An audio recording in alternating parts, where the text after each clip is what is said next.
Well, we're at the top of the hour, so let's see. Matt, were you taking names or you want me to start? Yeah, I've been taking names the whole time. Okay. Well, That's then what the little we'll that's what the pass it little off to thumbs you. up. That's what the little thumbs up mean on people who say they've got something. Okay. Sounds good. We're ready to go, All right. Matt, whenever you are. All right. We're a couple of minutes early, but that's fine. So we're going to start with Dale. Hey, Dale, what you got this week? Okay, well, I got a couple of bowls here. This is a maple bowl that I dyed with rich stains. Started with a wine and then put cherry stain over it. And I've been trying Dane's tongue oil, but this thing must be so punky or whatever that it's just taking so much oil that I can't get a shine on it. It's got over 10 coats of tongue oil on it, and it's just not shiny. Tongue oil or tongue oil finish? The tongue wax finish from Minwax, and that's the one Dane uses. Have you been baking it in? What's that? Have you been baking it in? Dane puts his in his truck unless the heat. Well, it's not. It hasn't been really hot enough, except for 1 week. It hasn't been hot enough here to do that. But I put one coat every 24 hours on it, and keep going. Just keep going. 10 coats hasn't got any shine at all. Dale, when you put that on, are you having dry spots real quick, like it's soaking into the wood? Yeah, there's some dry spots. Okay. Keep going. Just keep going. You don't have enough on it yet. The wood is still soaking it in. Yeah. Yep. And then my other bowl here was so punky, there was no way to get smooth cuts. So what I did with this one to save it is I took the amazing clear coat from Alumilite and diluted it with denatured alcohol and just smeared it on this bowl before I hollowed it and let that sit for 24 hours to soak into it, because it was so punky that it was not going to make anything if I didn't harden it up. Yeah. So I had about probably half and half resin and denatured alcohol to thin it so it would soak in it, because I didn't want to spend them. I already had the amazing clear coat finish, and I didn't want to go buy any wood hardener or anything. But I got it so it would get smooth, except for the wormholes. Seems like you've been successful then. Well done. Yep. I like the shape. It looks real good. Mm-hmm. And it had, even though it was punky and everything, it still warped a little bit. Well, it will. It'll do it. But I did get it. So I just got about 5 coats of OB shine juice on it, and get any kind of a shine on it, I'd probably have to put 20 coats on it. You may have to if it's really dry. Yeah, it is. But I think I'm just going to leave it dull. And you're doing the OB shine juice like a friction polish? Yep. Okay. But it soaking in like crazy. I originally thought maybe I'd use some Parfex on it, but this thing's so dry it'd take a whole bottle of Parfex to get one coat on it. But that's it. That's all I got today. All right. Well, good work, and thank you very much, Dale. You're welcome. Next up is Joaquin, who's not there. Oh, he is there. Okay. Hi, Joaquin. I'm here. Sorry. It's okay. First of all, need artwork for the next newsletter, please. I will try to get pictures of those. Yeah, I need pictures. If you share it tonight, send it in for the newsletter. I still owe you pictures from the last couple of things I Well, shared. it helps. Every little bit helps. So I've had quite a busy week. Started with I've never turned Mopani before, and look at the, just look at the That's figure pretty. in that. It just turned out really nice. So I made 3 shave sets. This is just monkey pod. I made 3 shave sets. And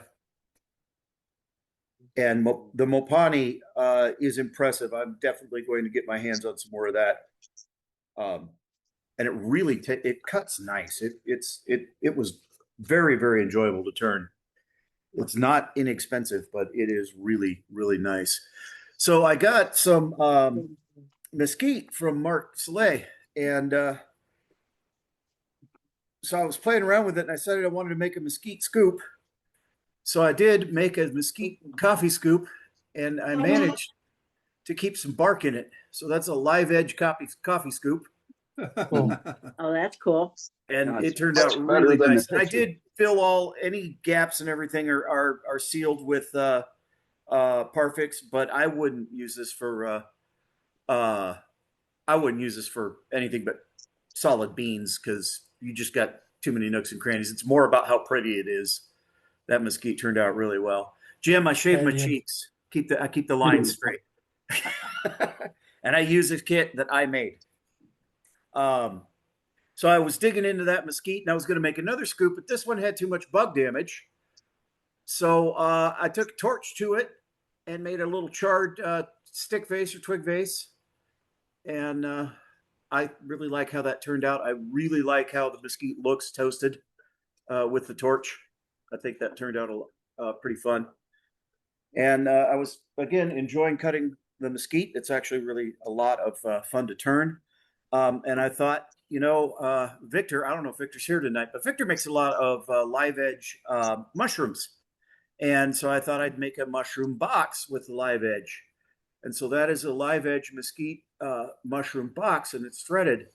And wouldn't you know, although lining up the bark was intentional, what I didn't do intentionally was make it hit the first time.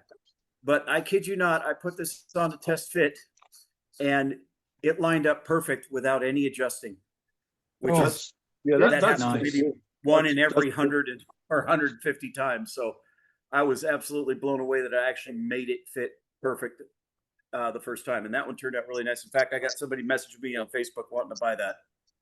So that's what I got so far this week.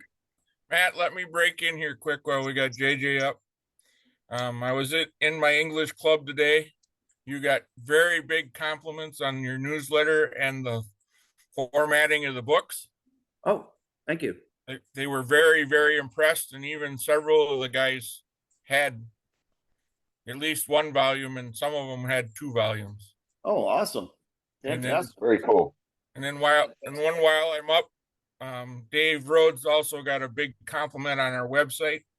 There were guys there that were amazed how much information is there, and they couldn't wait to go through the whole thing. So I just wanted to pass that along from the English club that everybody thinks what you guys are doing is awesome. Fantastic. Thank you. That's and again, all you need to do to get into the newsletter is email your artwork, your photos, high resolution photos to editor@worldwidewoodturners.org. That's it. It's not a competition. Nobody's pictures get published before anybody else's.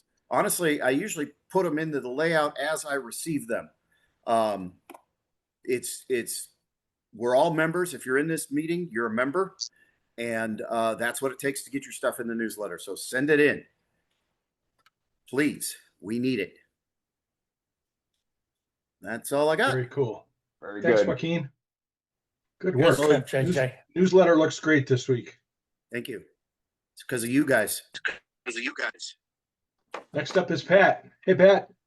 Hey, folks. Scott, anybody wants to go through the website, the whole thing, they'll be there for a while. Yeah, it's Amen. plastic. Amen. Little safety tip. I joined the Band-Aid Brigade.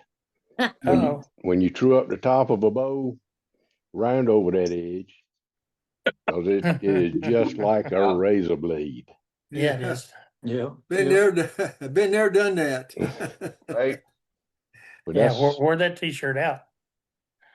that's a little pear bow.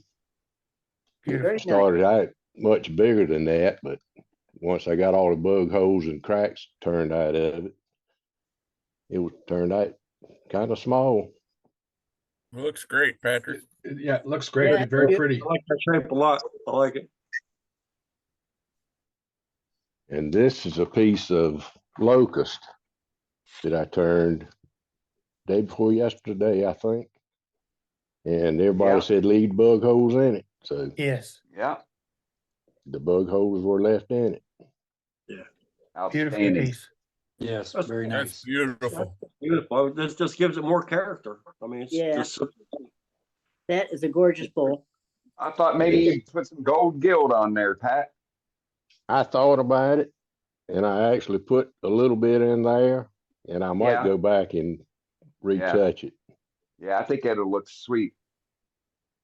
Well, it looks pretty good as it is, that's for sure. So Yeah. I Yes, it still does. got to take the tenon off of it. It's not completely finished. Right. Well, you don't have any texturing on it either, so. Not yet. More to come. More to come. Right? Stay tuned for the rest of the story. Yep. And this is another holy bowl. This is a piece of that elm. It was a Oh, it yeah. was an elbow. Mhm. And That's pretty. the bugs got in it and eat the middle of it completely up. But I decided to turn it, just leave the voids in it and then Right. live That's it. edge, natural Really edge. cool. Hey, That is. Patrick, some places they would consider that art. Yes, exactly. Yeah. It's turned out pretty good. Hey, The Patrick, how great- soft was it? It was not soft. I mean, it had some punky areas in the center of it, but the actual this part up here, the heartwood and the sapwood was pretty solid. Yeah. Yeah, that's a good looking bowl. Yeah, it is. Sure is. Live edge, sure. And last but not least, this is the piece from last week, and I finished piercing it. Wow. Goodness. Beautiful. How I gorgeous. like that Pretty. pattern. I like the pattern. I do really too. do. Now, you know what? Yeah, how thin is that where you have it pierced? How thin is that? It's probably 2 millimeters. So that's Yeah. under about, that's what, about a 16th. It's An less eighth- than less than an eighth. an Well, eighth of yeah, an inch about- is three is Probably It's 3/32. An eighth of an right. an eighth so of an that- inch is an eighth of an inch is 3 millimeters. Yeah. So he said, so it's about a 16th then. Yeah. It's about 3/30 seconds. 3/30 Yeah. seconds. Just a little over an eighth of an inch. Gotta be thin. It's gotta be thin to pierce properly. Yeah, Or it takes to make too- it or it to takes make too it long. easy. You can pierce thicker stuff, but you really have to work at it Right. and to Yeah, get a just good. burn your top. I Just love burn that your pattern. bits up also. It came out great. Yeah, I love that pattern. Yeah, to What get a did good, you- good how tight did you do- pattern like that, you have to go thin. Yeah. How did you mark the pattern before you pierced it, or is that just freehand? I marked it out, Okay. put it on the lathe and drew a ring around the inside and the outside here and here, and then Right. came back and indexed it 48 blocks. Okay. And Got it. then I went back in and made a cross in the center of each block. And then commenced the piercing Okay. for Right. about 5 hours. Okay. That takes a while to do that. That's for sure. Yeah. What that's did you, beautiful. That's- It's beautiful. And that's swell. How did you, what kind of piercing setup, equipment did you use? Just a Dremel and uh, micromotor. The Micromotor, okay. Master Carver Pro, I think, is the name of it. Use And the the Pierce. bit, Yeah, the bit. the bit I got from, I think it's MDI Okay, yeah. carving. Yeah, I know It's, what you're talking about. it's a real small upfeed bit. Yep. Oh, okay. It works really good. Yep. Okay. And then I Plus, went back in to clean it up with 150 grit diamond straight burr, and just went in and kind of cleaned everything up. For That, another 2 hours. that upcut bit makes the piercing less grabby, right? Yes. Yeah. Okay. It's just like a And rubber it, bit. and it, Okay. and it evacuates the dust efficiently. Yeah. Yeah. That's And just it pulls everything up to the top, and just Right. the micromotor kind of blows it away. So Yeah. Yeah. Badass. It's just, it's That's it's great. the same one. It's the same bit that I showed in my demo a couple of weeks ago, Dane. Uh-huh. Okay. yeah, I think Howard uses that same bit. He was the one I saw using it, and he told Yeah, where he got it from. Yeah, I ordered it that night. So yep, that's exactly where it came from. Yeah. that's There is one place that I missed. I probably can't find it now. If you Well, weren't looking for it, you would never find it. well, let's don't look for it. Yeah. There it is right there. Oh yeah, I see it See where I now. missed it? Mhm. Only one in the whole thing that I missed. The thing looks Well, horrible now. That's all Yeah. I see. It does it. It's beautiful. Very nice job, Patrick. Thank It you. is. Yeah, your turning is very good too. Oh. I like Yeah. the post. I appreciate it. And that's Yeah, all I've done this week.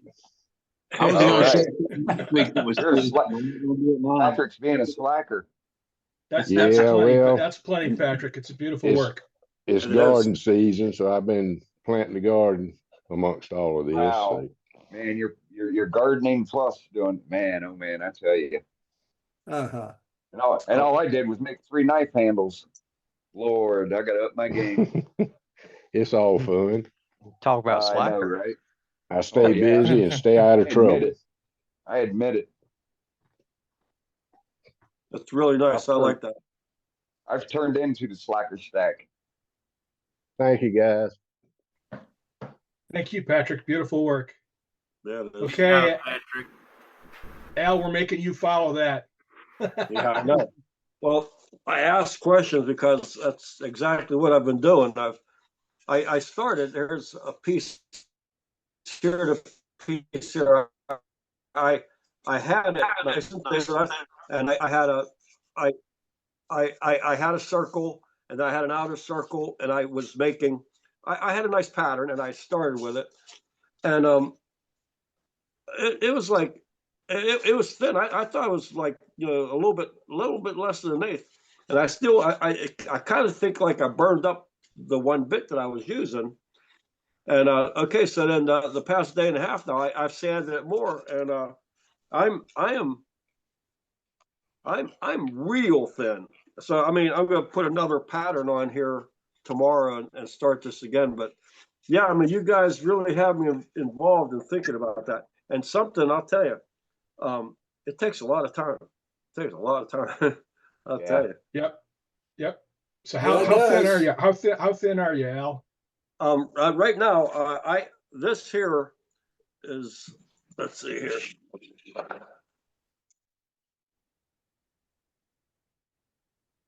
This is just about an eighth. Just Okay. it's under an eighth. It's under an eighth, and there's places on here that I could just skip. If you could hear it, I'm thin. I mean, it's tomorrow's project for sure. But then again, I'll just keep sanding again and get it thinner. But yeah, you guys really got me hooked on something, I'll tell you. Good. I hope you got plenty of patience. Al. Yeah, that's what I found out yesterday. That's why I stopped again, and then I sanded again for a day and a half because I figured, okay, it just needs to be thinner, you know. But yeah, I'm determined. I'm determined. From last week, I got a launcher. I don't feel like going there and doing it, but it works. You know. Very cool, Al. It's a little bit different, a little bit of a different handle and different situation here, but got the hole in there and stuff. And yeah, I mean, our demos are out of this world. I'm sure everybody here knows that. The feature piece is a hollow vessel. I put a little, looks like a scarecrow or something. That's neat. That's really neat. I like that. Shiny. Yeah, this is lacquer, this one, but I've got it nice and thin, and I've got to probably actually work on the lid because it's A little too tight. Yeah, a little bit, but I kind of like it. I still have the tenon on it. But anyway, I've been playing around, and like I said, you guys got the bug in me. So, yeah, I got the bug. So I'm gonna keep on that tomorrow. That'll be my project. Hopefully, I'll finish it in 5 or 6 days. But anyway, yeah. Anyway, very cool, Al. We look forward to see what you make. Very nice. I hope I can show it also. Everybody have a Okay, good night. bro. Be good, everyone. Oh, it's the next one. Stairs on step, I think. All right. Well, thanks, Al. Yeah, they both are. Yeah. Next up is Dewey. Hey, Dewey. Oh, hi. They are keeping an eye on him, aren't they? I turned a bowl this week and did some carving. Something. He's looking at something. Oh, cool. Huh? Oh, wow. Unbelievable. It's got the coloring is there's multiple colors here, and the way I did that was I did weak wash black, a couple of coats of that, then I did a weak wash of red and a weak wash of yellow, and of course when the yellow meets the black it turns green. But I carved it all, these leaves, and with what? Well, you carved it with what? I'm using micromotor and various burrs. To undercut the leaves, I used, like over here, if you can see it, I use an inverted diamond cone on that, and then I'll come back with a very long, skinny burr and undercut it some more. The veins I did with I used a NSK with a very small ball, and it burns. It not only makes the vein, but it burns and it makes the vein stand out. And so anyway, Looks great. That's beautiful, Dewey. Beautiful, Dewey. Very nice. Great Very job, nice, Dewey. Dewey. Nicely done. So Yeah. how did you get the background smooth from the leaves? Which bit did you use? I used a one of those real coarse bits. What do you call them? Short tooth or whatever. I forget what you call Saber tooth. them. Saber tooth, yeah. I did the saber tooth all the way in front. Got it deep enough, and then I come back and used a smoothing burr and smoothed it, and then I sanded it. Okay. I sanded it.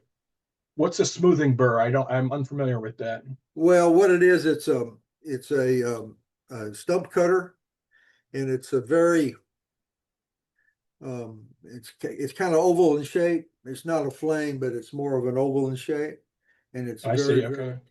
It's very it puts a very nice smooth finish on. Now, of course, this has got a bunch of valleys and dips and stuff in it, but anyway, Is that the bud cutter? BUD? Excuse me? Is it the bud cutter? BUD? No, I don't know what about it. I don't know what they call it a bud cutter a lot, but All right, but it's an oval stump cutter. Okay, all right, thanks. but it is a stump. It's a stump cutter, you know. Right. And for the inside is I sanded it to 800, and then I burnished it with turnings, and then I put some dewy sheen on it, and then from there I just buffed it with carbonuba wax, and it come out smooth as a gravy sandwich. It's So- beautiful, Nice. Dewey. So Beautiful. I walked away for a second, Dewey. How did you? I didn't hear the answer. How did you get the pattern for the leaves? I just put a engraved it laser on them. Okay. All right. I go and gotta find patterns and on like clip art on the internet, and then I transfer them over to Lightburn, and then I make my patterns that way. So, and then I just engrave them, and then I'll come back and I'll carve them out. So You can do that with actual leaves too, if you want to. yeah, if Or you you want, could, I'm terrible at tracing. yeah. Terrible. No, But you could do that, huh? Okay. Sammy Long, that's what he does. He traces them, but Yeah. I'm terrible. I'm terrible at tracing. Use So I you just- or you can print them and use graphite paper behind them and trace them that way. There's a couple of ways of transferring the patterns. Yeah. So Mhm. Like you I don't said, need a I'm laser terrible. engraver to do it. I'm terrible at tracing, so I use a laser to do it. So I've got that laser there, and I might as well use it, you know. So Yep, absolutely. Dewey, Tools you Dewey, got. the easy way to trace those is to take a picture with your phone and then load it into your laser program, and then you'll have your leaf that you Yeah. took a picture of and downloaded it, and then it'll burn it. yeah, but you gotta trace it out in Lightburn, and then sometimes it doesn't trace real well. So, but anyway, that's all the damage I've done Well, for the it's beautiful. last week or so. Beautiful, Dewey. Beautiful. damage. Beautiful damage. It takes a while to do all this undercutting and stuff. So Yeah, that's Oh, yeah. a week or two worth of work. Yep. I can't. I'm not like Patrick. I can't do things fast like he does. So yeah. So anyway, I didn't think 5 hours was too fast. well, you're planting the garden and doing 4 or 5 different projects all in 1 week. I think you're pretty swift. So anyway, but that's all I got. Thank you, Dewey. That's great, Beautiful Dewey. work. Beautiful, dude. Thanks for Thank sharing. you. Thank you. Next up is James. Hey, James. James, can you hear us? Hi guys. Sorry, I'm working. Yes, we can tell. I got a show this weekend, so hey, I'm actually making what I'm making right now. So this one just literally came off the lathe. The drop spindle. Oh yeah. And then I Very got a cool. few other ones to play with. Hold on. Over here. Do you have a big market for those drop spindles? Do I have a what? Do you have a market for those drop spindles? I hope so, because I'm going to the Fiber Festival, the Lone Star Fiber Festival this weekend. Most of what I make is tools that stitchers use. So I got one with a little bit larger whirl here, mesquite shaft, and then this one is Jatoba, Brazilian cherry, and a local Arizona ash shaft. And then I got a bunch of whirls all over the place. The one I literally just pulled off was mesquite, but it's got a really beautiful bird's eye maple on it. Yeah, it does. Very on nice. that whirl. And so I Bird. had literally a chunk that was the right size for it. I'm like, hey, that looks pretty. That ought to sell. So I hope.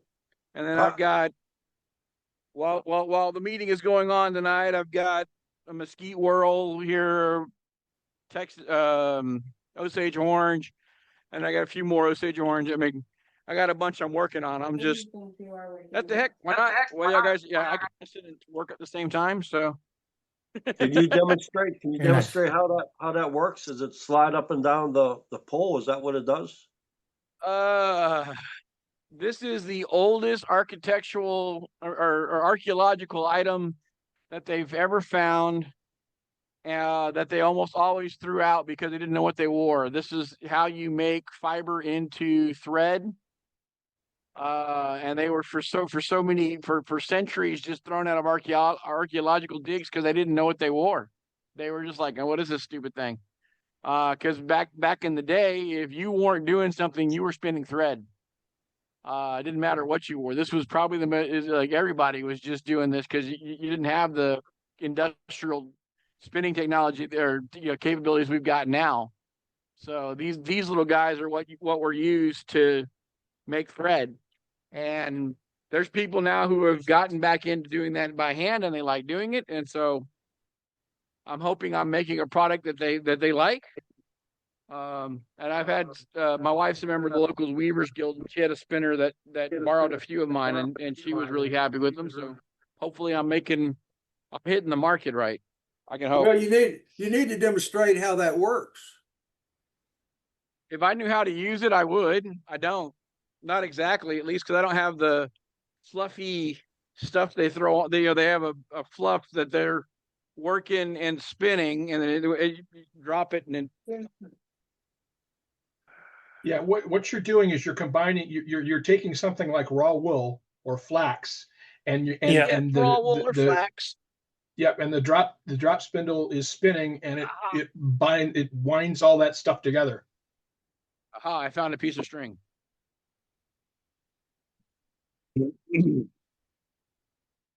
This is like stage 2 of it. They'd sit there and they'd cord it and they'd let it spin and then you'd make cording. I know wrap around there makes cording. Once you get past the first string, but I mean even with that spin, this stuff it's holding pretty tight. So pretty good, pretty cool thing. Like I said, I make a lot of stuff. I don't know exactly what they use them for. I know what they use them for, but to say how they use them, no. I swear half of I make these things called laying tools, and they look like fire blow darts. They don't even. They're actually, hold on, I can get some. They're not that far away.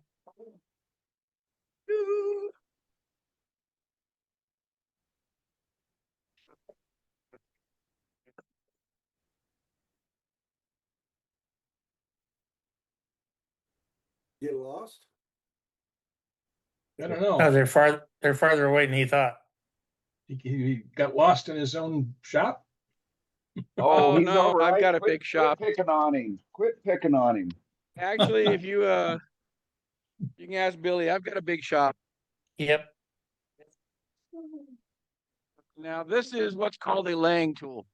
It's used in embroidery work because they'll pull several stranded fibers through their thread, and then as they're working them down, they as they're pulling it tight, they work the threads flat on this guy. To me, that looks like a vampire blow dart.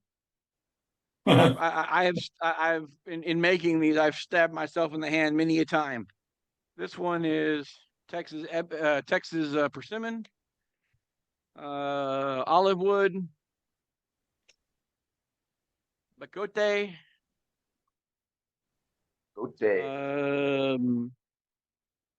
Texas ebony on that one. A rosewood, I don't know which one. It looks like Honduran, but I can't be sure. Ciari rosewood. Yeah, these two are Ciari rosewood. And I think this one was Grandola. If I didn't know any better, that would look like a woman's hairpin.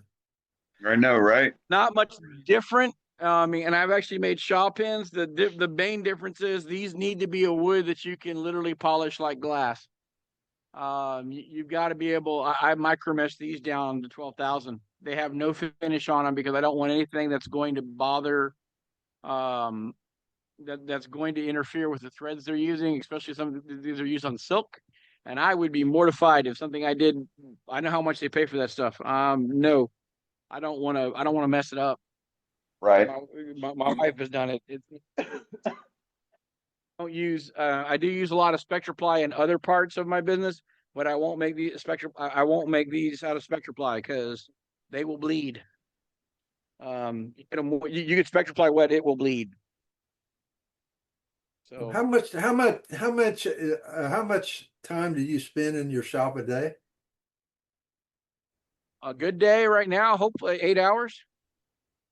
I mean, well, how much time I actually spend over here? Probably all day. If I'm not actually working, I'm in my office doing something or whatever. Because I mean, I'm 75 feet to my house. You know, I mean, I live on 8 acres, and you know, this is my. So you're saying you're 8 hours in front of the lathe every day? Right now I am. Usually, 6 on a good day. Right now, usually about 6 hours. Okay. Hey, Dewey, I spend But about 16 hours in front of my lathe, but I'm not working on it. Yeah, hold on a minute. Hold on. What'd you say, Dane? You got stepped on there, buddy. Yeah, I know, right? I spend about 16 hours in front of my lathe, but normally the lathe ain't on. So I'm just sitting here. My office is over there. So if I'm, Dane, you're sitting on the cooler while you're sitting there in front of it, aren't you? Yep. Got my feet propped up on it. There you go. Well, very cool. Well, thank you, James. I'm out here all the time. I appreciate it, guys. Thank you. I'm gonna mute myself because y'all guys don't need to hear me work. I'm not the one demoing tonight. Right on, James. Ready? All right. Next up is Roger. Hey, Roger. Roger. Oh, that's pretty. Elm That's Bay. Pretty. Yeah, I was going to say that looks like elm. Yep, nice. Beautiful. And it was full of cracks. One here goes down to there. There's one that goes, let's see, from here all the way to there. Wow. Down and back up. And I filled it with sawdust and glue. And it hasn't moved anymore, but it cracked more on the bottom. You can actually see the light through it. Huh. So, Well, but I knew it was cracked when I started. But no, it's still very pretty. Like the grain. Yeah, it does for Yeah, sure. it's pretty. Yeah. Good looking For sure. piece. It actually had a branch came out right here that I cut off.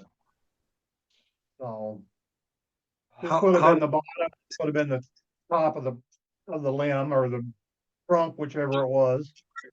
But how did you hollow it? And how deep is that?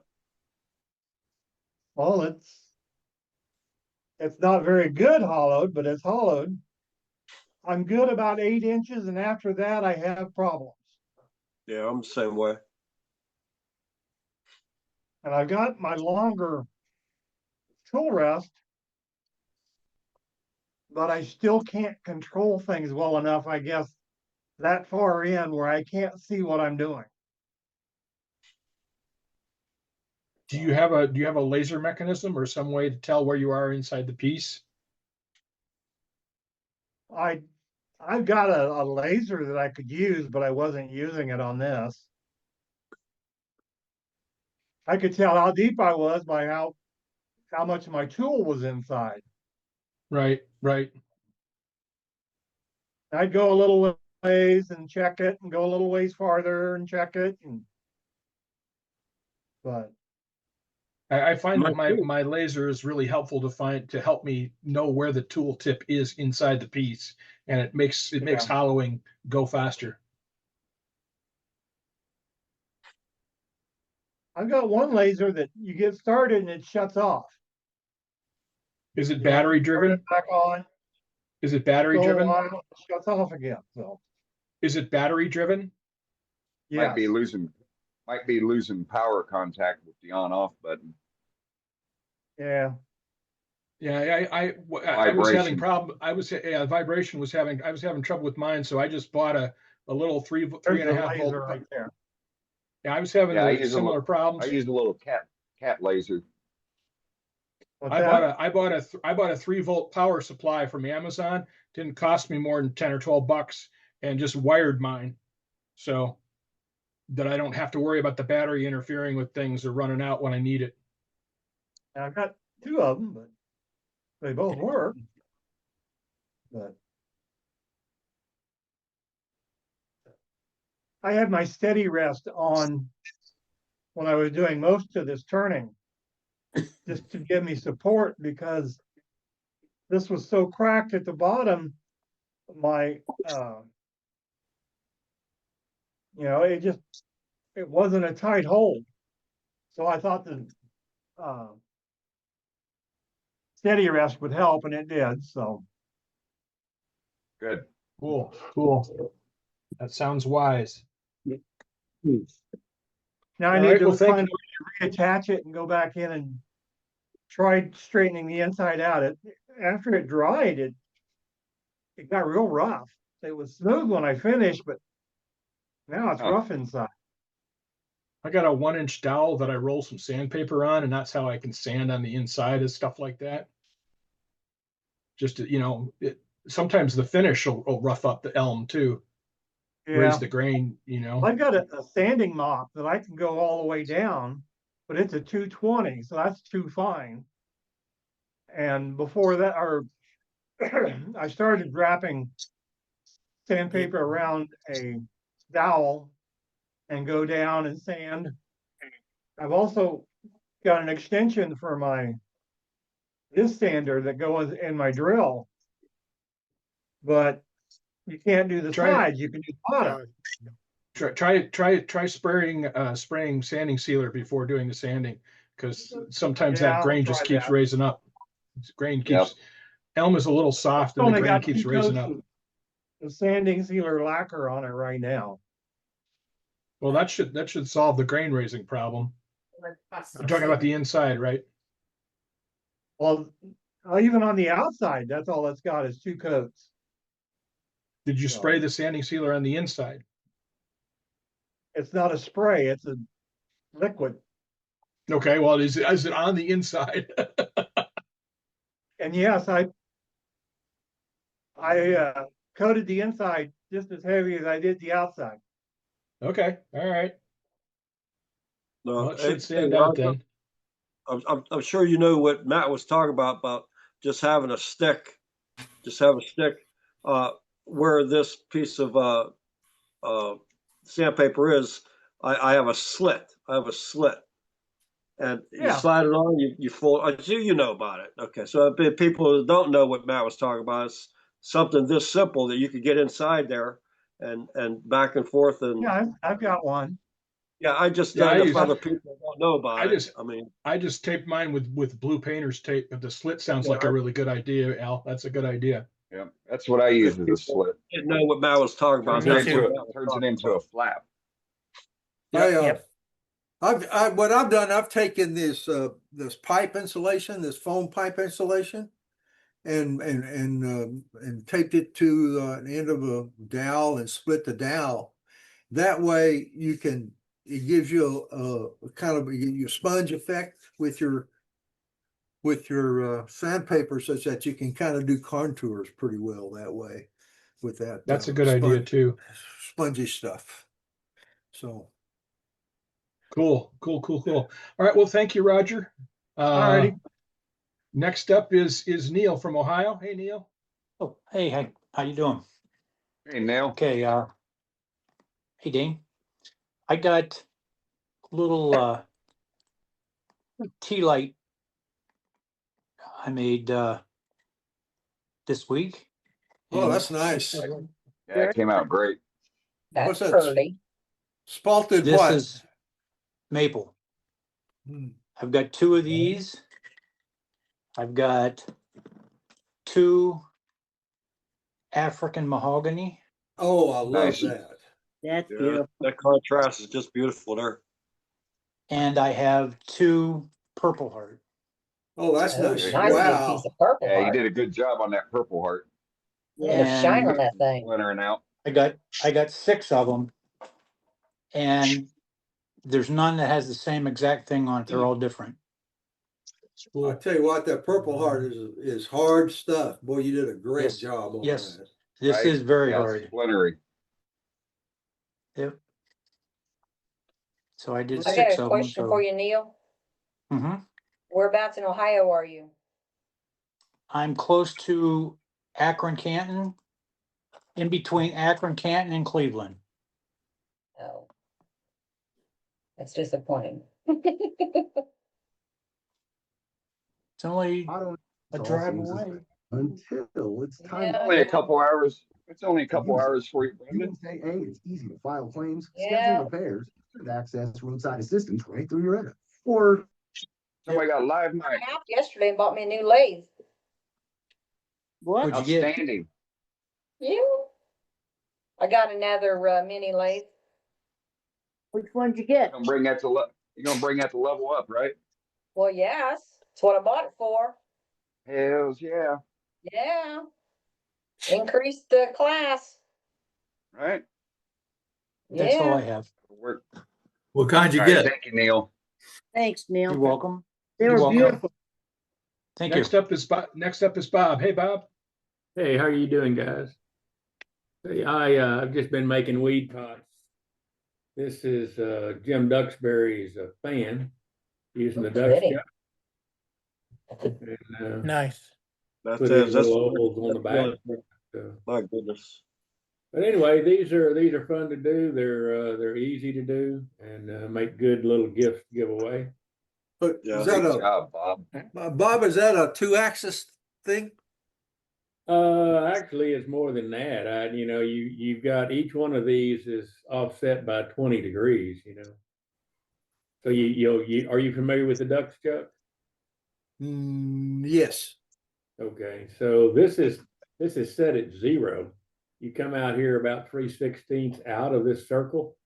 You can Jim can probably explain this better, but you've got this circle out here. You turn this thing first in the lathe and made it round. Turned this thing, made this thing round. And then you come out here past the circle that you have here about 3/16 and make that the center of your slide, the sliding chuck portion. So make this the new center of your circle, way out here.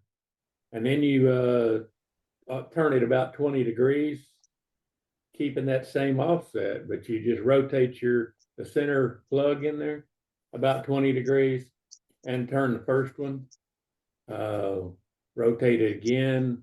And this is all counterclockwise, but you rotate it again and another 20 degrees. Every 20 degrees, you can get 6 of them out of here. And anyway, it turns out pretty good. Looks Beautiful. good. Looks That good, is. Bob.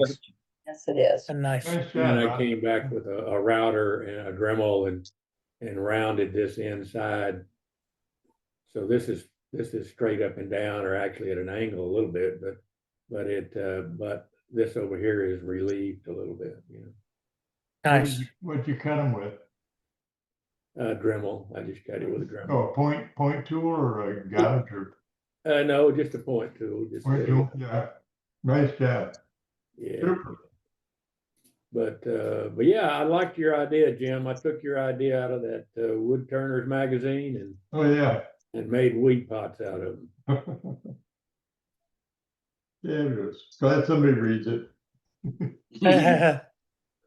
But anyway, I enjoyed doing them. They're fun to do, and like I said, they're good giveaway deals. You make flowers or buy flowers and stick in them and give them away. That's it. That's all I got, guys. Thanks, Really Bob. all right. Great job. Thanks, Bob. Very nice. That's a great idea. Yeah, it is. Next up is Tim. Hey, Tim. Well, good evening, everybody. How's it going? Can you hear me? Yeah. Yep. Yes, Yeah, you're gotcha. fine. Going well. So, I've been out of town for about a week or so. My wife and I went to the beach last year in Florida and picked up a bunch of shells. and this is a resin container. Just a light so you can see inside of it a little bit better. But it's about 4 inches in diameter. And it's resin and seashell. So that was turned with carbides. I don't normally turn with carbides, but had them laying around the shop, and I said, well, that's definitely the way to go. Let me tell you, the seashells, they do turn nice, but they're, they will dull your tool quickly. So it really helps to have a carbide sharpener system. I had one from Rockler. Just take the carbide tip off there, put it on there, couple strokes, and you're good to go back in business. But anyway, so something cool. I already gave it to JJ so he could look at it. In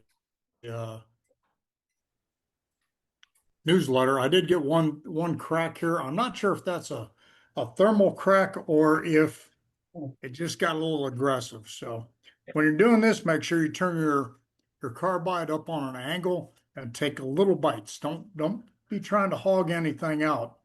But that was the only crack that I got in the whole piece. I thought it was pretty good. Don't know if I'll ever do another one, but it was exciting. Yeah, It's looks good. good. It's good that you have something there to remind you and your wife about your vacation. Yeah, That's so it beautiful. actually is going up in her cabinet. She has a bunch of Swarovski crystals she's been collecting for the last 39 years. And that's a up cheap there take. with her peak motif. Wait. Nice. Any questions on the resin? What'd you use? So what I did real quick was she likes those little gelatos that come in a little pint container. I took that pint container, I put the seashells in the bottom with a little bit of sand in the bottom, and then I put a large pill container in between there for volume, and then I poured the seashells in around that, poured the resin in, put it in a vacuum chamber, took out all the air bubbles. Note to self, when using a vacuum chamber and a pill bottle, make sure the lid is off, otherwise the pill bottle will collapse and you'll have to add more resin. But aside from that little catastrophe, after that, it went into the pressure pot 24 hours and came out really nice. So what resin did you use? What kind of resin? it's the Alumalite Slow and Clear. Okay. So that one doesn't affect. I have asthma and of course some other health issues. So that one doesn't affect me as bad. It didn't smell bad. I had the vacuum system on. At the same time, I turn a little bit. I blow the dust straight into the vacuum system. Had a fan blowing behind me. Plus, I was wearing, my mask and everything. So, but yeah, it came out pretty good. Yes, it did. Hey, Jim, if you pull a vacuum on Alumalite, it boils. Yeah, it did. I didn't take it up to heavy vacuum. It was just enough to, get all the shells and held the vacuum. It was probably at like, I don't know, 30 bars, somewhere around there. I didn't go super high on. Then the pressure pot, about, I think it was 65 psi on the pressure pot. Yeah, I've never had to do anything but pressure on Alumalite. Yeah. Just squeeze them bubbles, man. Squeeze them bubbles. Squeeze Yeah. them. Squeeze them. Make them tiny. Like I said, I just didn't want any little bubbles up in these shells here. So the Understood. Hold all those bubbles out. Well, that's a real interesting piece, Tim. All right, That's thank good. you. Looks good. All right. Thanks, Tim. Next up is Blaine. Hey, Blaine. Hey, Blaine. Hey, Blaine. Hi. Hi there. I got a craft fair. I got a craft fair coming up, and one of my guys from the club makes these little offset mushrooms. So you turn your Cool. outside, do all your other stuff, and then you offset it, You can do all these funky things, and then Very cool. I made a bunch of those. That's good.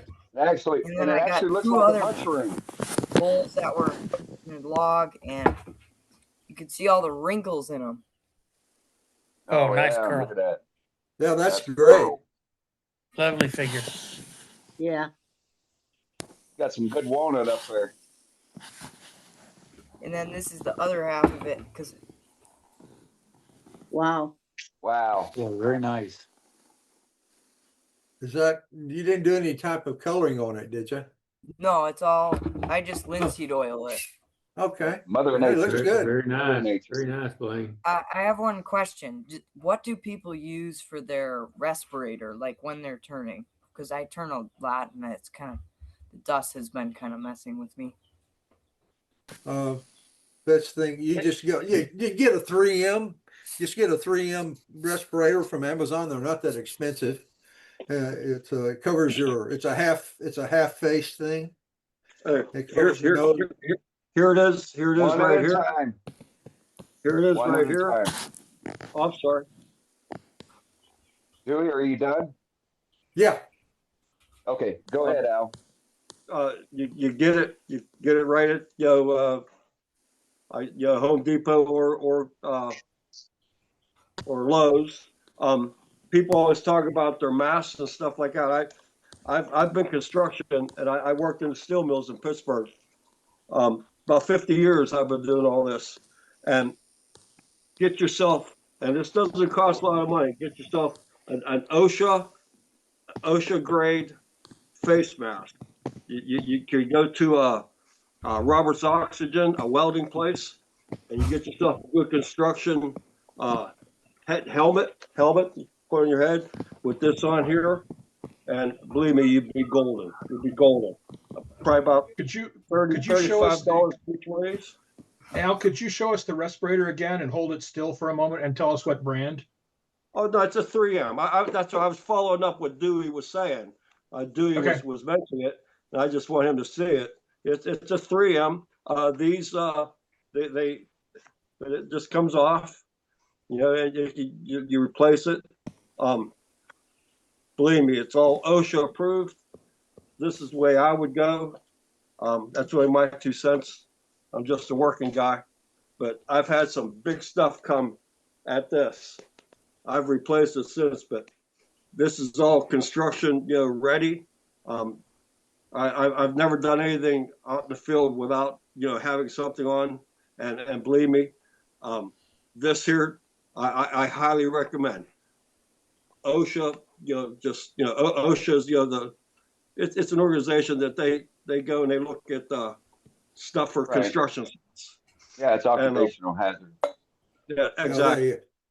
They issue guidelines that you must meet in order to if you meet their guidelines, then you're going to be great. Exactly. And OSHA doesn't approve anything, but they issue guidelines, and the manufacturers follow those guidelines because Right. that way they stay out of trouble that way. So there you go. Well, Does I'll tell you what. Believe me, you don't have to spend tons and tons of money. Yeah. This Go ahead, is Blaine. No. this Blaine, is it, what man. kind of face mask do you use? I have a 3M Or face shield? Face shield. Yeah, I have a full face shield. Okay. Yeah, the 3M respirator that I put in the link, in the chat for 1639, that should fit under your face mask or your face shield with no problem. Now, And if does anybody have like a trend powered one or any recommendation? A bunch of us use powered ones, yes. Yeah, they're expensive though. They really are. They're turn a lot. expensive, and there's dozens. Would you recommend I'll one? put a link in chat here. I use one from Peak Safety. It's not terribly expensive. They're under 800. They're $855, but it's a great system, and easy to maintain. We just And- lost your Not mic. James. You lost your mic. We lost. Lost my mic. Uh-oh, Yep, sorry. there you go. Okay, Here you one are. Now second. you're back. You're back. Am I back? Okay, Yeah. I'm fine. Yep. Yep. Okay. Sorry, I live in the country and I'm on a site in. You And But lost it again. this And you're pass gone. is- And you're done. and I'm off again. No, Yep, now you're back. it's I'm back. coming off Okay. and on. yeah, because I Oh, nice. sometimes get into that range of turning for like 6 to 8 hours. So Uh-huh. sanding and I turning. use this guy Right. 8 hours a day. So I mean, the battery on it, you charge the battery, it'll last you 8 to 10 hours on the low speed. It's got 5 speeds. I run 2 batteries and just keep and just swap them out as. I always keep one on the charger because I And he's gone. We lost halfway you through my again. day and it died on. Dang it, why the heck am I losing my speaker? I don't know, but I'm ready to reach through the screen and grab your mic and throw it away. What you do, Blaine, is take your money you make from your craft show and put it on the side, take enough money to buy one. Yeah, James, that's kind of the plan. You won't Yes, regret sir. it. James, what's your take on the Cool Air PAPR from Peak Safety? That's the one I use. That's great. I've had The this Cool thing Air? since the Cool Air. Cool Air PAPR. That's the one I have. Well, the And Cool Air it's is the backpack- $495. Oh no, that's okay. Sorry, that's different. That's the one I have. Also says it's Cool Air, but You have the Clean Air. I have the Clean Air. Sorry, not Cool Air. You're right. The Cool Air. My only complaint about that one is it's got a hood that comes all the way around your head, and if as a demonstrator that would get in the way for me all day long. Wouldn't be a big deal. You could put it on, put your smock on over it, and it would blow cold air into your body to help keep you cooler. And it's a they say the battery on that should last 8 hours. I haven't personally tested it. I don't know, but it's supposed to have a good battery life on it. The filters not is HEPA, but it does clog easily. But they're really cheap. They're like $1 or $2 a piece. They're pretty inexpensive. So it's not like it's the huge expense. I know there's the Omni one, which is the one that looks like a big spaceship. Yeah, it's not terribly expensive, but the filter pack on that sucker is like $150. So once the filter on mine, I think it's about 40. I just put a link. Yeah, Blaine, I just put a link to the Cool Air. Okay, Check it out. It does use a HEPA filter. I think for me personally, I don't mind the system that I have has the curtain that goes all the way around me because I can use it with my beard. And I don't mind that at all. And the face shield comes up. So if I'm doing a demo, I don't have an issue with that. But mine's an old Triton system that they don't make anymore and you can't find batteries for it. But the Cool Air has been piquing my interest of late. it's probably the least. It is definitely the least expensive backpack unit on the market. How do you hook it to your back? Is it just got a little hook that you hook to your belt or something? The battery? It's got a full belt. Oh, okay. It's got a full belt. Yeah, this is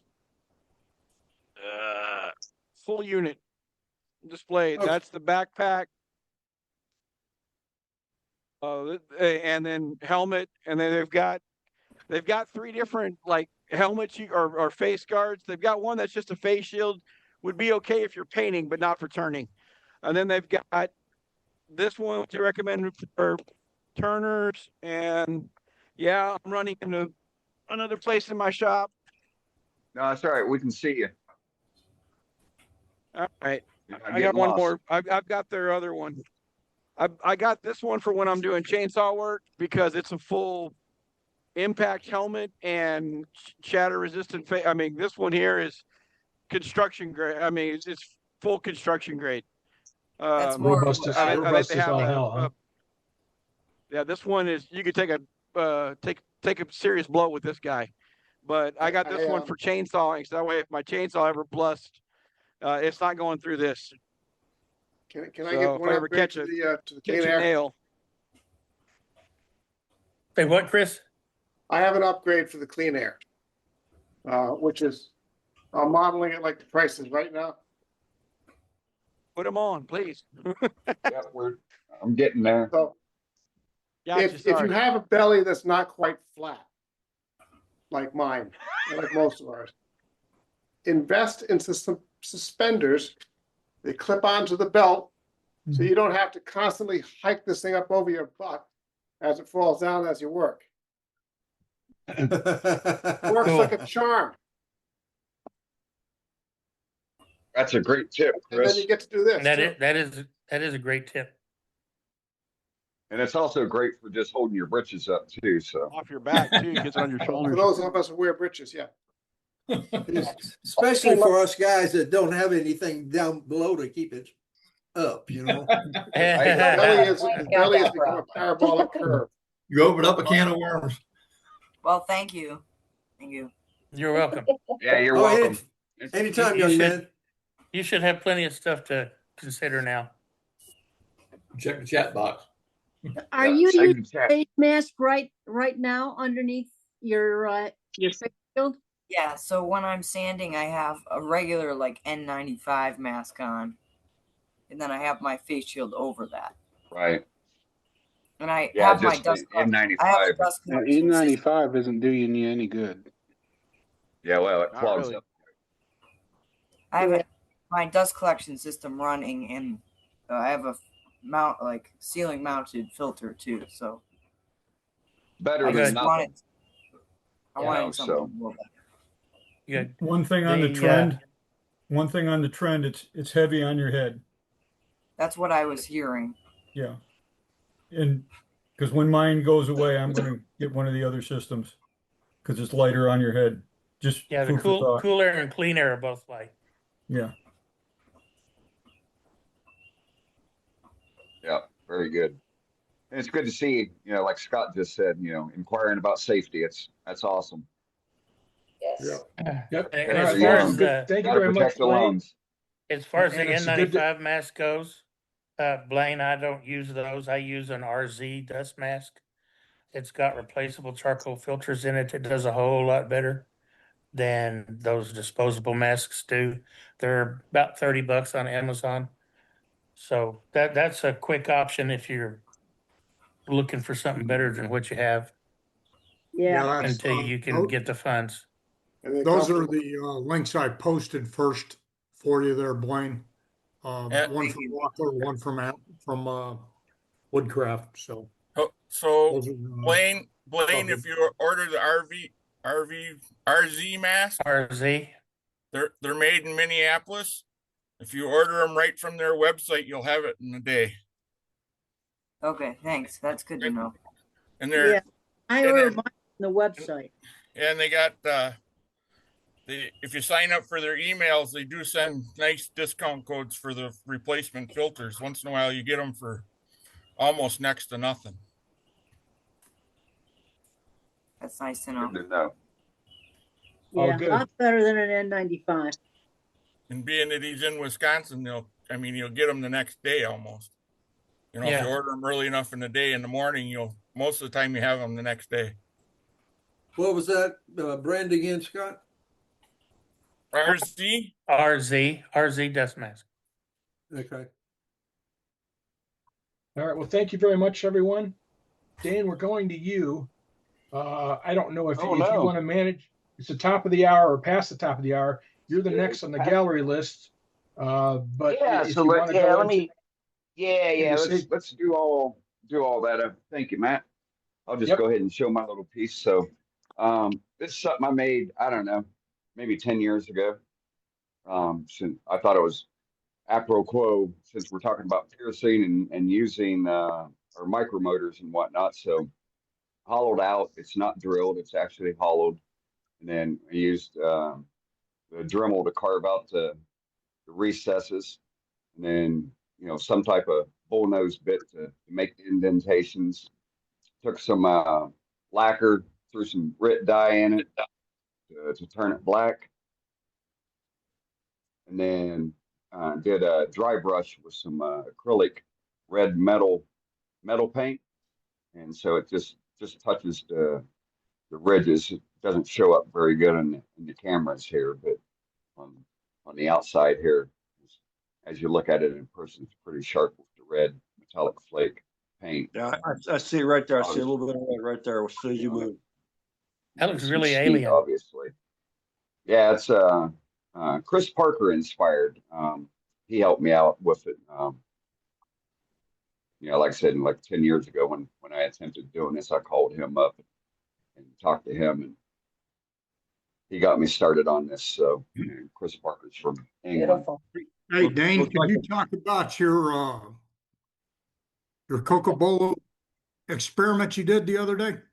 Oh yeah, so I'm working on some knives, getting them the heck out of my shop. Been sitting on for a couple years now, at least. And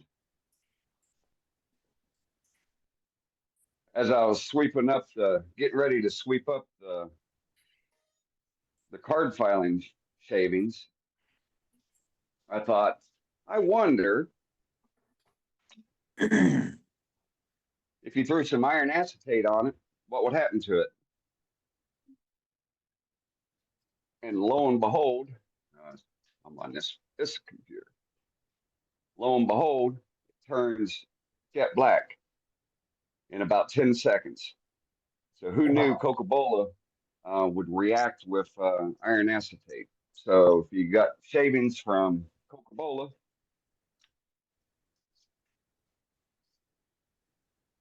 Oh, wow. Nice. Did you put iron acetate on those scales? Oh God, no. I started to say I was going to call sacrilege if you did. No, I wouldn't do that, so that's what I'm working on. And so I've got, I think, 3 coats of linseed oil on them, and I might put 2 more on it. Buff them. Where'd you get the knives at? It's from there's some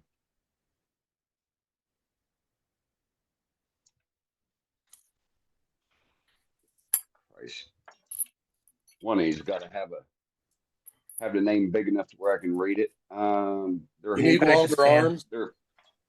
Yeah, I know I need longer arms, right? They're Hinkels from Germany.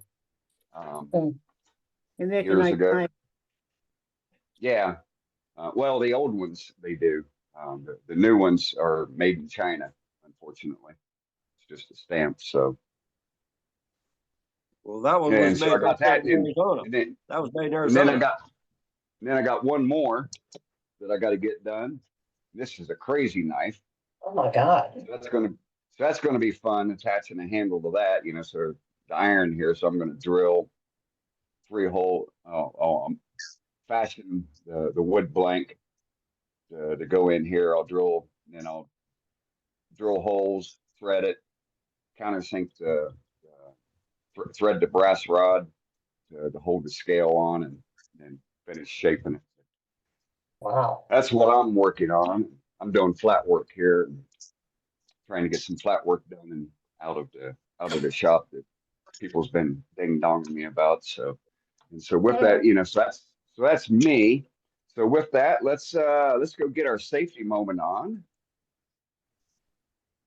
Oh, did we talk about level up or stickers or patches or anything like that? No, Dane. No. All right. So in case nobody knows, we got level up going on September 17th, 18th, and 19th this year. It's 5 months away. We've got registrations open right now. We've got classes filling up. So jump on there and get registered and get your classes selected that you want to be taken. And we've got go ahead. And we got one more leave to add to the classes. And we got 2 more leaves to add to the classes. I only had you down for 1, so that's outstanding.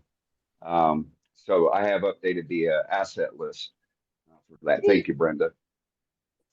And so we got stickers. Well, actually, so we got a block of hotel rooms $130 a night at the luxury hotel of Hotel Mead up there.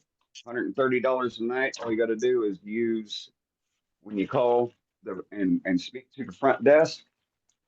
Tell them block code level up, and you'll get the room rate from September 14th through September 24th. And if you share a room with somebody, it's only $60 a night. Right. Yeah.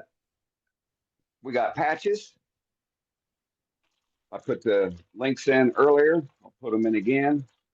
So we got patches, $7.50 shipped worldwide. We've got stickers. We got all kinds. We got all kinds of stickers. So $1.75 CONUS, $2.75 for international mail. If you ain't got a sticker, you got to get one put on your lathe. It guaranteed your turning will be, it'll increase 100%. If you put 2 stickers on there, it's guaranteed to reduce the number of catches you get. So at a minimum, you need to have 1 sticker on there. I put 2 on there. I haven't had a catch since I put the stickers on. Patrick's got stickers on his. Roger's angry wood turner. He's got a sticker on the back of his car, and he don't get speeding tickets anymore. That sticker still don't keep you from getting cut, though. Well, you just need to add another one. That's all. So support the merch. We got the 2024 and 2025 annual compilations of the newsletters.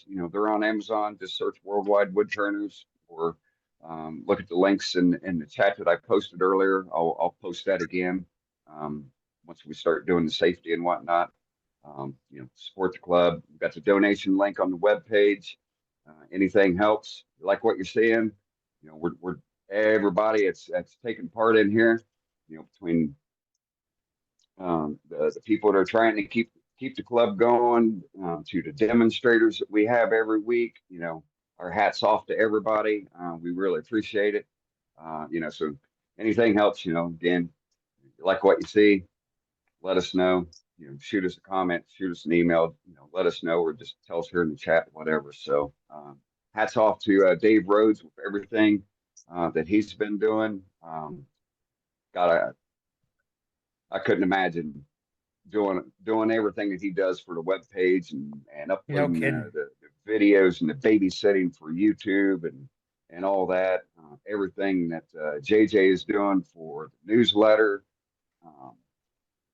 Getting emails in, responding back to everybody, responding back to people when the pictures come in with a potato look, and going back to them, to get them to take a better picture. So we got a better quality picture to put in the newsletter. Hats off to that. And, again, hats off to everybody else that's helping me out. And, it's a collaborative effort. It's truly a team effort with everybody here at Worldwide. So I got one thing to add, Dane. Yeah. So when you're out watching the YouTubes, the replays, please, if you like it, click the like button. We are in the process of being monetized. So every time you click the like button, it helps us in the monetization program. Right. Yeah. Hit the like, hit the subscribe if you're not subscribed. Yeah, like and subscribe. Yes. There you go, Billy. Billy knows the routine. And Dave has got to be busier than a one-arm paper hanger, I guarantee you. Oh, he's busier than a 3-legged cat trying to cover up cat doo-doo on a marble floor. That's how busy he is. So I got to watch my language, because we don't want to get demonetized for something because I say a bad word. Plus, we're PC and everything like that. So anyway, there. All right, so we did get a lot of great compliments from the English club today. Very complimentary about our website, our YouTube channel, and the newsletter. They were flabbergasted that we actually had a newsletter book. Right.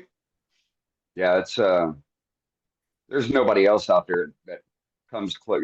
There's nobody else there that puts together a magazine that even compares to our newsletter. On top of the fact we're doing it every 2 weeks. So keep the pictures coming. If you got a how-to project and you want to share, the steps on how to make something that you're good at doing that you would like to share with us, write it up, take some pictures of the process, send it to us.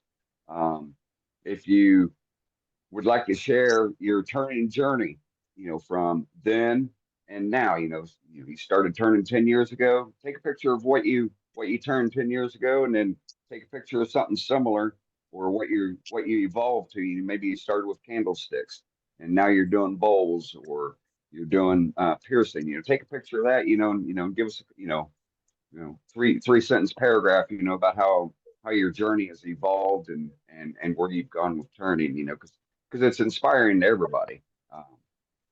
So with that, anything else, gentlemen, ladies? Let's go to our safety moment. Let's go do safety. Sue, we got you, girl. Hi there, guys. How is everyone? Doing good. There was a question in Good. chat from Sue Bailey. She would like to know how Eddie is doing. So can you answer that, Dane? He is status quo. He's persevering. Okay, good.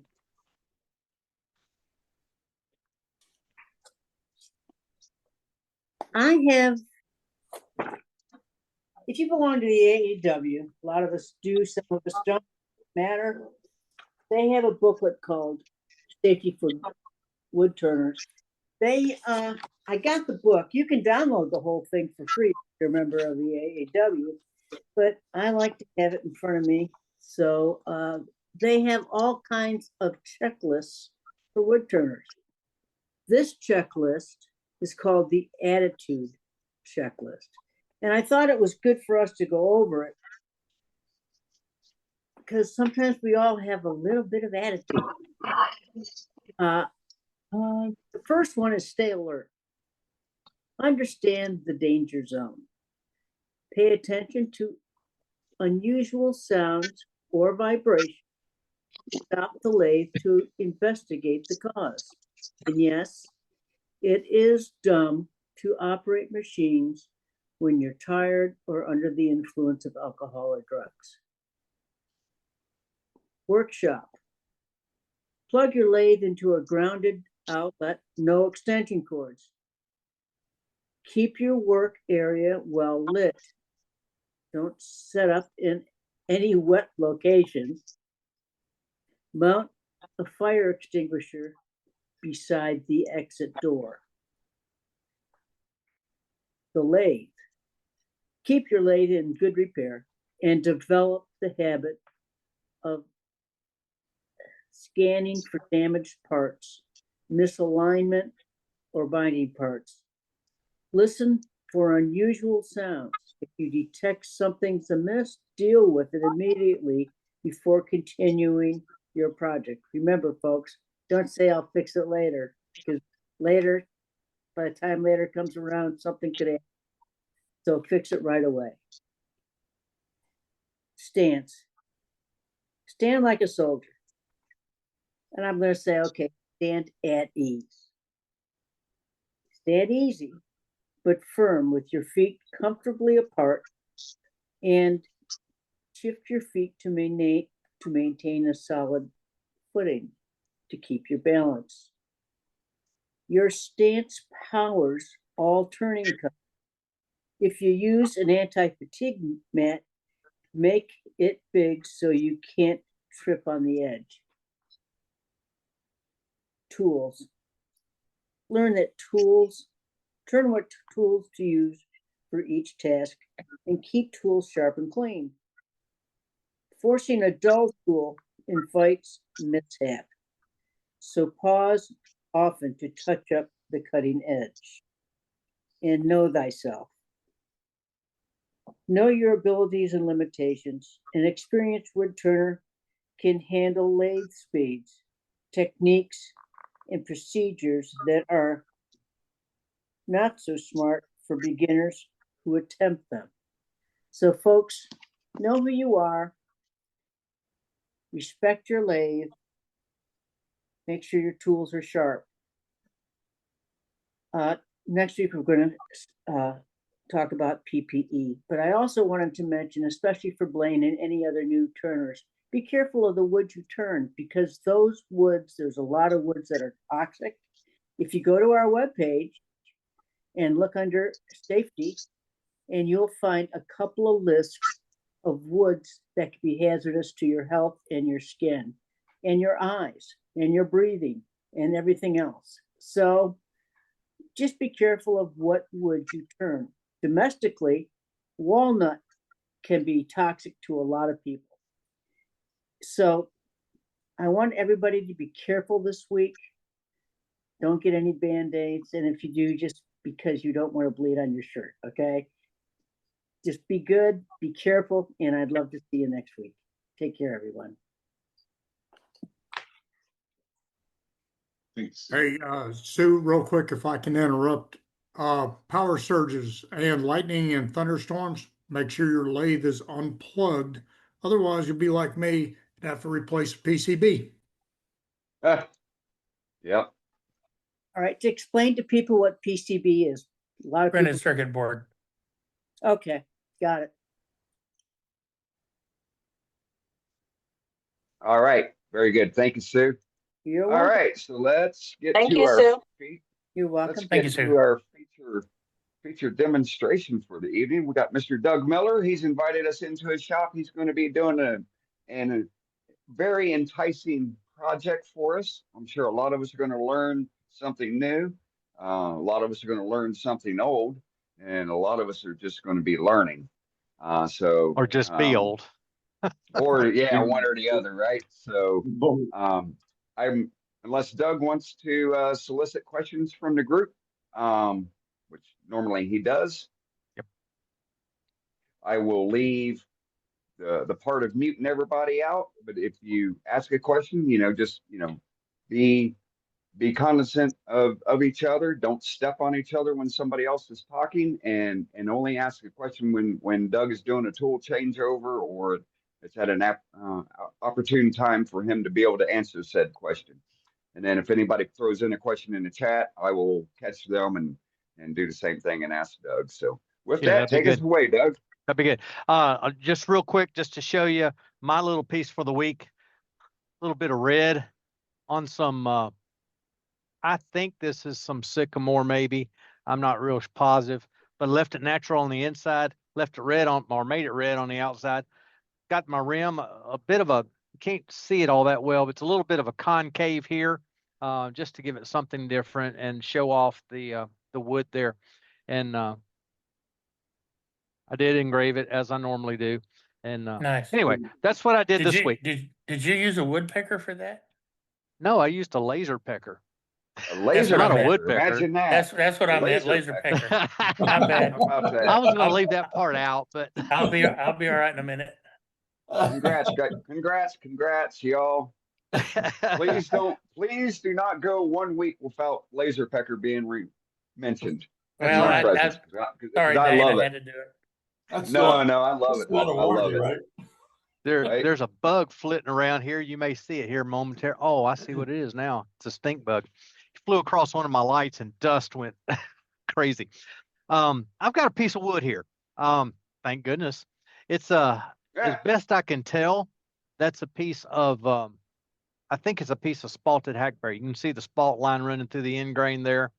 Not a lot on the face, a little bit of what's left of bark on the outside. We're going to start with this. I'm probably going to do, it's not really big enough to even worry about a bowl, but I'll do a small platter with it. And it's kind of interesting. Dane sent me a message, says, what do you think about doing? And really, I didn't know what I was going to do yet, other than I kind of thought maybe a little texture, maybe a little color. So I thought with this piece, I trimmed this down. I've got a nice little piece so I can make a little smaller companion piece a bit later off the same chunk. But anyway, we're going to put this on the lathe, make a little bit of just a small plate. What did this end up measuring? 6.5, I think. Yeah, about 6.5 inches square. And at its thickest, it's right at 2 inches thick. So we'll do a shallow dish, a platter, plate kind of thing, and then we'll put some texture on it and try some color. Okay. So with that, I'm going to put it on the lathe, and I will change cameras here in just half a second. I've got a step center in the headstock and my regular live center in the tailstock. Get this switched over. Start with the end view here. So you can see that I've got it nice and tight. Cinch up my quill lock, and I've got it turned all the way down as far as it'll go. It's down at 50 RPMs. That's just to get it turned on, and I know that's going to be safe. 50 RPMs looks so stinking slow to me, and it is. We can't turn at 50 RPMs. But this is a relatively small piece, and there's 700. It's smoothed out just a touch from where it was at 600. And we'll start with a 1/2-inch bowl gouge. This happens to be a Doug Thompson tool, and I'm going to change you to, there we go. It's a little dark, isn't it? That's Not all right. horrible. It's okay. I Okay. can see it. Yeah, I'm going to move it camera just a bit so you can see where I'm cutting. Then we'll come back to centered up here in a bit. It's about messed up. Didn't put my face shield on.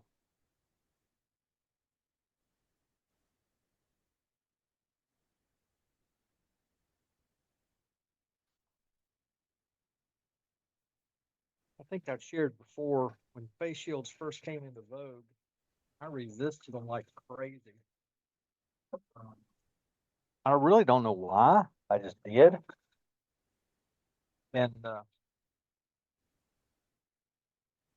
then my wife talked me into going back to wearing contacts, and I could not do the safety squint fast enough to keep the dirt out of my eyes. So I started wearing a face shield. And now I can't, I touch a piece of wood with the gouge, and I'm thinking, where's my face shield? I've just gotten so used to it that can't hardly stand or turn without it. Yep, should be second nature. Yeah, absolutely. That's whether I'm wearing glasses or whether I'm wearing contacts. It doesn't matter. Oh, I won't turn without my Trend Air Shield Pro. Absolutely, absolutely. Some kind of face shield, something to keep that stuff out of your face, and keep not only the chips, but you never know when a piece is going to come flying. So. And I don't want to breathe anything either. Right.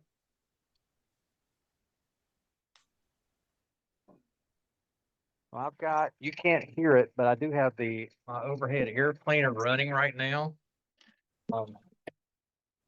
I am going to sand here a little bit.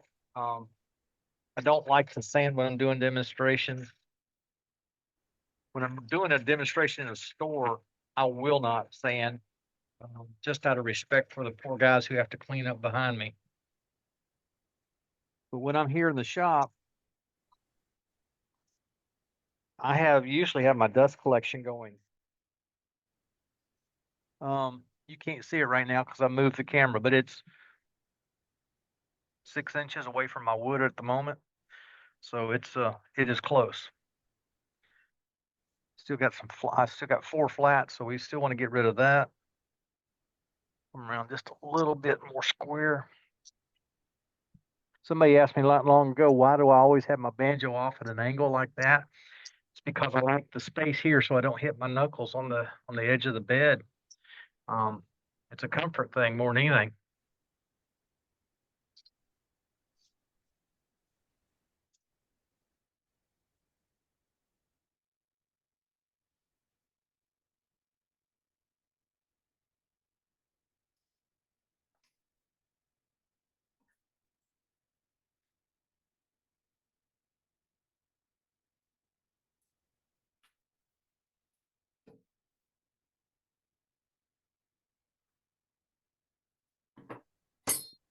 We're getting there. We still have 1 flat, a little bit of a chip out, but it got all this bottom. I've got to get squared away as well. So come back around here just a little bit.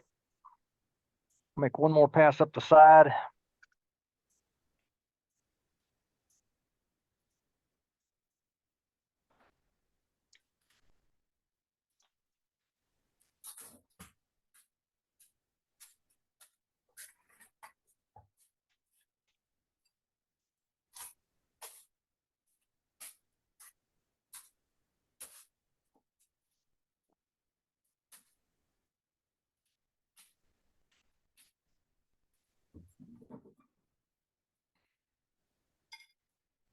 Yeah, got rid of the flat.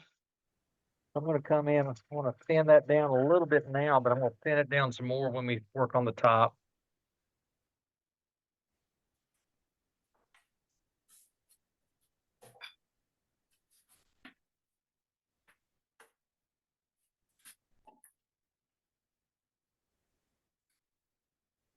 I'm going to close my tool as I get to that rim so I don't have that big edge catching on the bottom side of that rim. That's not too bad. I'm going to come in and take my bottom off. I want it nice and clean. I am going to use a tenon. Ouch. This wood is dry. So these cuts, I'm kind of working them pretty hard. And my tool is getting a little warm.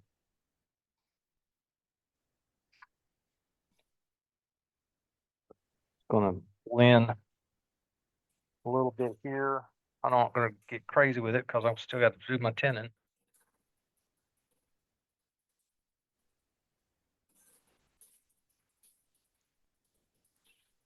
Yeah.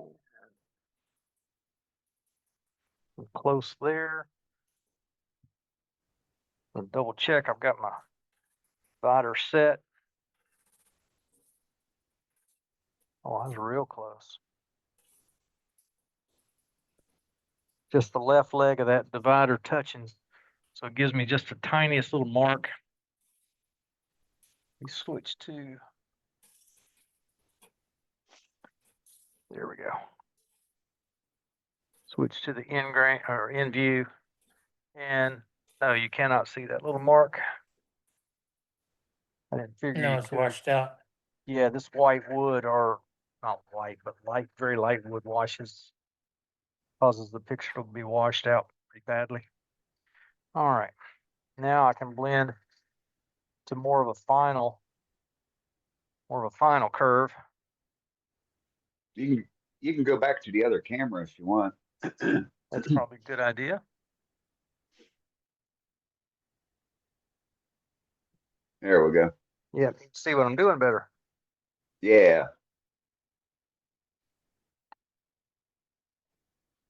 Come back around here. I want to come in with a shear cut. So my handle's very low. I'm just off the left tip or left edge of the tip of my tool.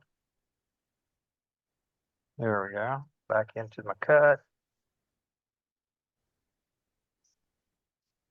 Trying to be too fine. I'm keep coming out of my cut. Little lump right there. I can do that with a shear scrape.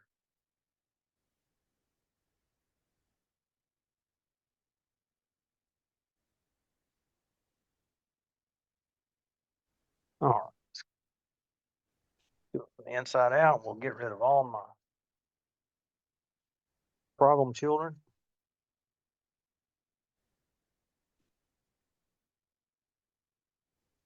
And that's as far as I can go with that because that rim gets in the way.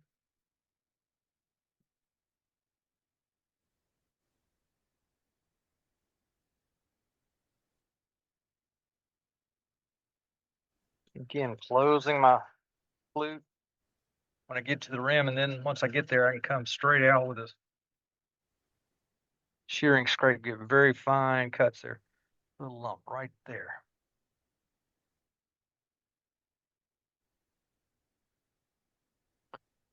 Ah, we got it. Created a line. There we go. Fade that right out. Let's see. Just about to forget. I was watching Martin Saban Smith one time. If you've watched him very much, his statement was, a bowl's not done until it has a foot on it.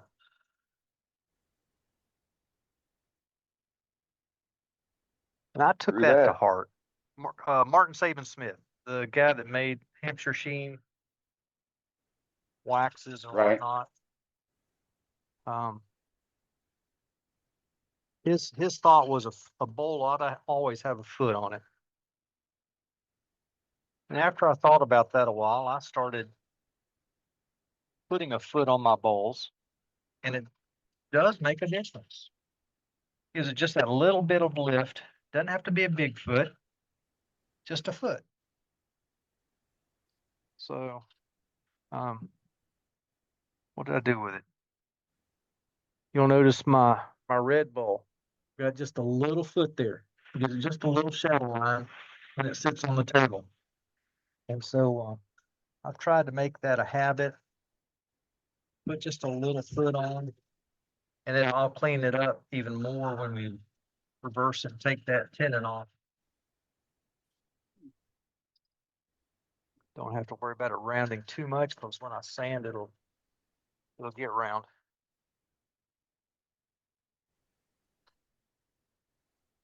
Okay. Enough of that tool, enough of that tool.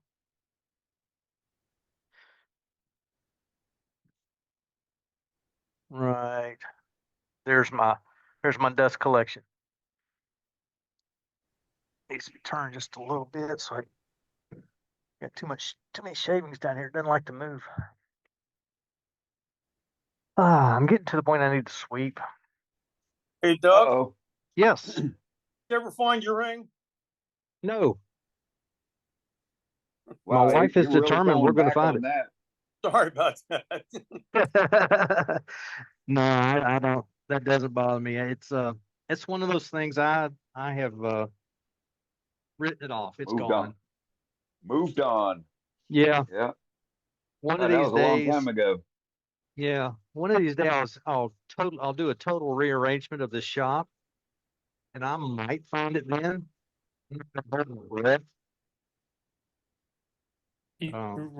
Rearrange your camera, dude. Your camera's out of view. We're looking at your dust collector. There you we go. go. All right. Question for the collective. Can you hear my dust collector? No. Good. It's loud. It's driving me nutty, but I've always been a little nutty, so. Didn't have far to go.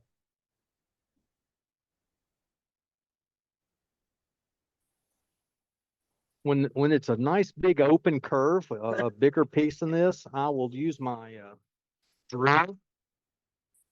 I like to sand the outside of the power. Seems to sand faster, and I don't get the radial lines going around the bowl as much. This will not be bad because I like to keep moving. It's when you sit still, you'll get lines for sure. That's feeling pretty good.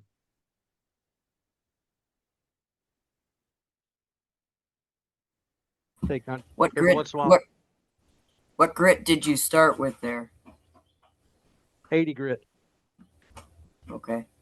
Thank A you. lot of people would say you should turn better than that. Well, it's not that I don't turn that well. It's that I like to start with 80 grit, so I make sure that the entire surface is the same, top to bottom.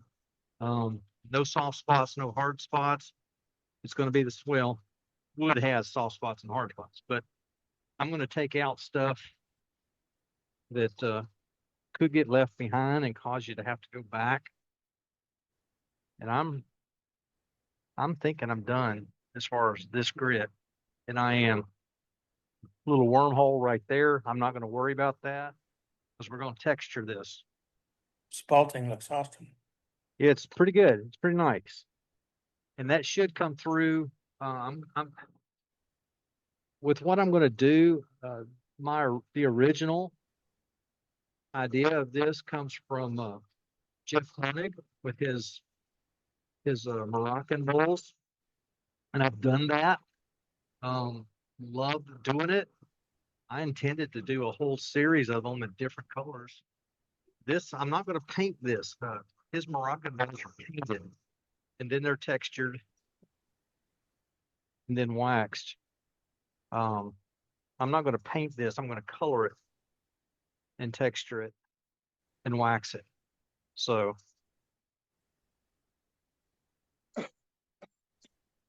Not gonna get crazy sanding that rim because I'm just not. We're gonna cut some of that rim away. Probably half of that's gonna go away, if not a little.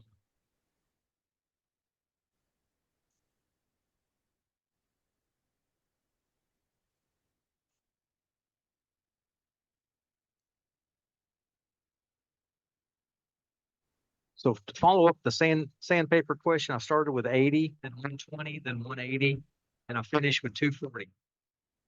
That's my routine.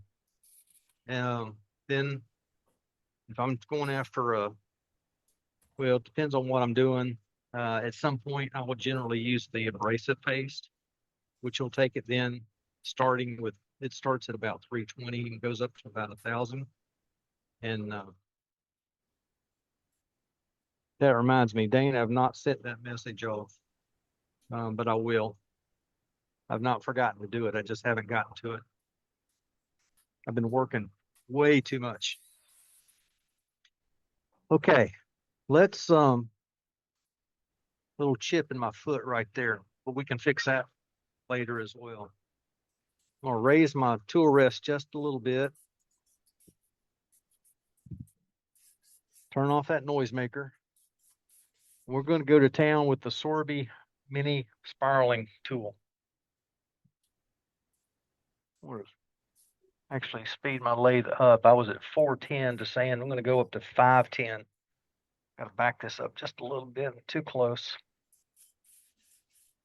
What I want to do is just do some bands. I don't want to do a solid texture. And one of the things Jeff talks about, don't get in a rush when you texture. Put your tool in there, put a little pressure on it, and you'll feel it kind of smooth out when it's done the texturing it's going to do.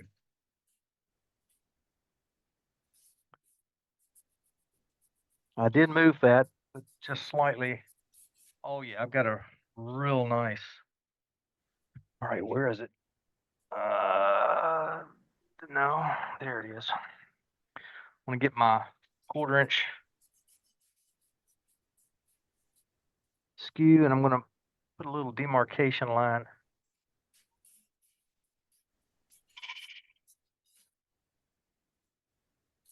And keep that handy. And then I'm going to come over here, and instead of just going straight in with the tool where it was, I'm going to change my angle just a little. Most people take the little guard off of here when they get it, throw it in the drawer, never to be seen again. I'm actually going to use it this time particularly because it helps me to remember what I did and how I got that particular curve in the piece. I am going to have to come up with a new way of indexing this because this screw is already stripped and that one is it feels soft already. So retap it.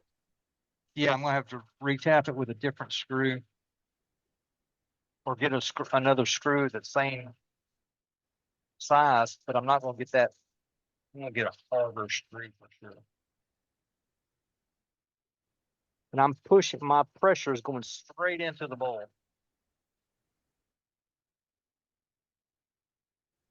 How fast are you turning as you're doing that, Doug?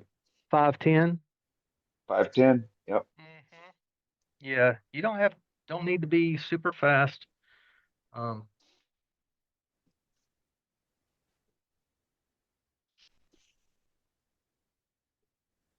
fact, you can be too fast. You'll still get spirals. It'll tear it out. It'll tear it out really bad. You'll still get spirals, but yeah, tear out is a big issue. We'll do something really wild. I'm going to turn this thing completely upside down. This screw is supposed to be on top. I'm putting it on the bottom because I'm only going to do one cut because I want the flat side for just a minute. And there's no indexing mark, so I just have to guess where I'm at. I don't want it flat, but I'm going to turn it that way. Just a touch. Now, I'm like a lot of people. I use this tool, but I don't use it as much as I probably should. So every time I use it, it's more of a guessing game than anything. But it is a great tool. I love it. Does exactly what I wanted it to do. You gotta be careful not to hit the bottom of that rim. Actually, I could hit it, but then I gotta fix it.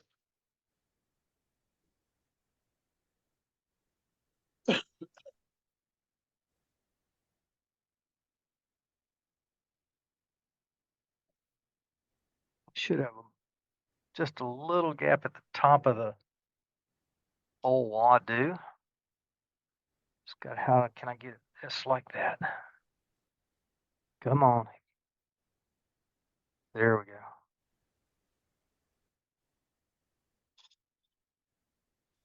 Let's turn that up. Slow and steady. Slow and steady as you go. Yeah. Take your time. There we go. So now I got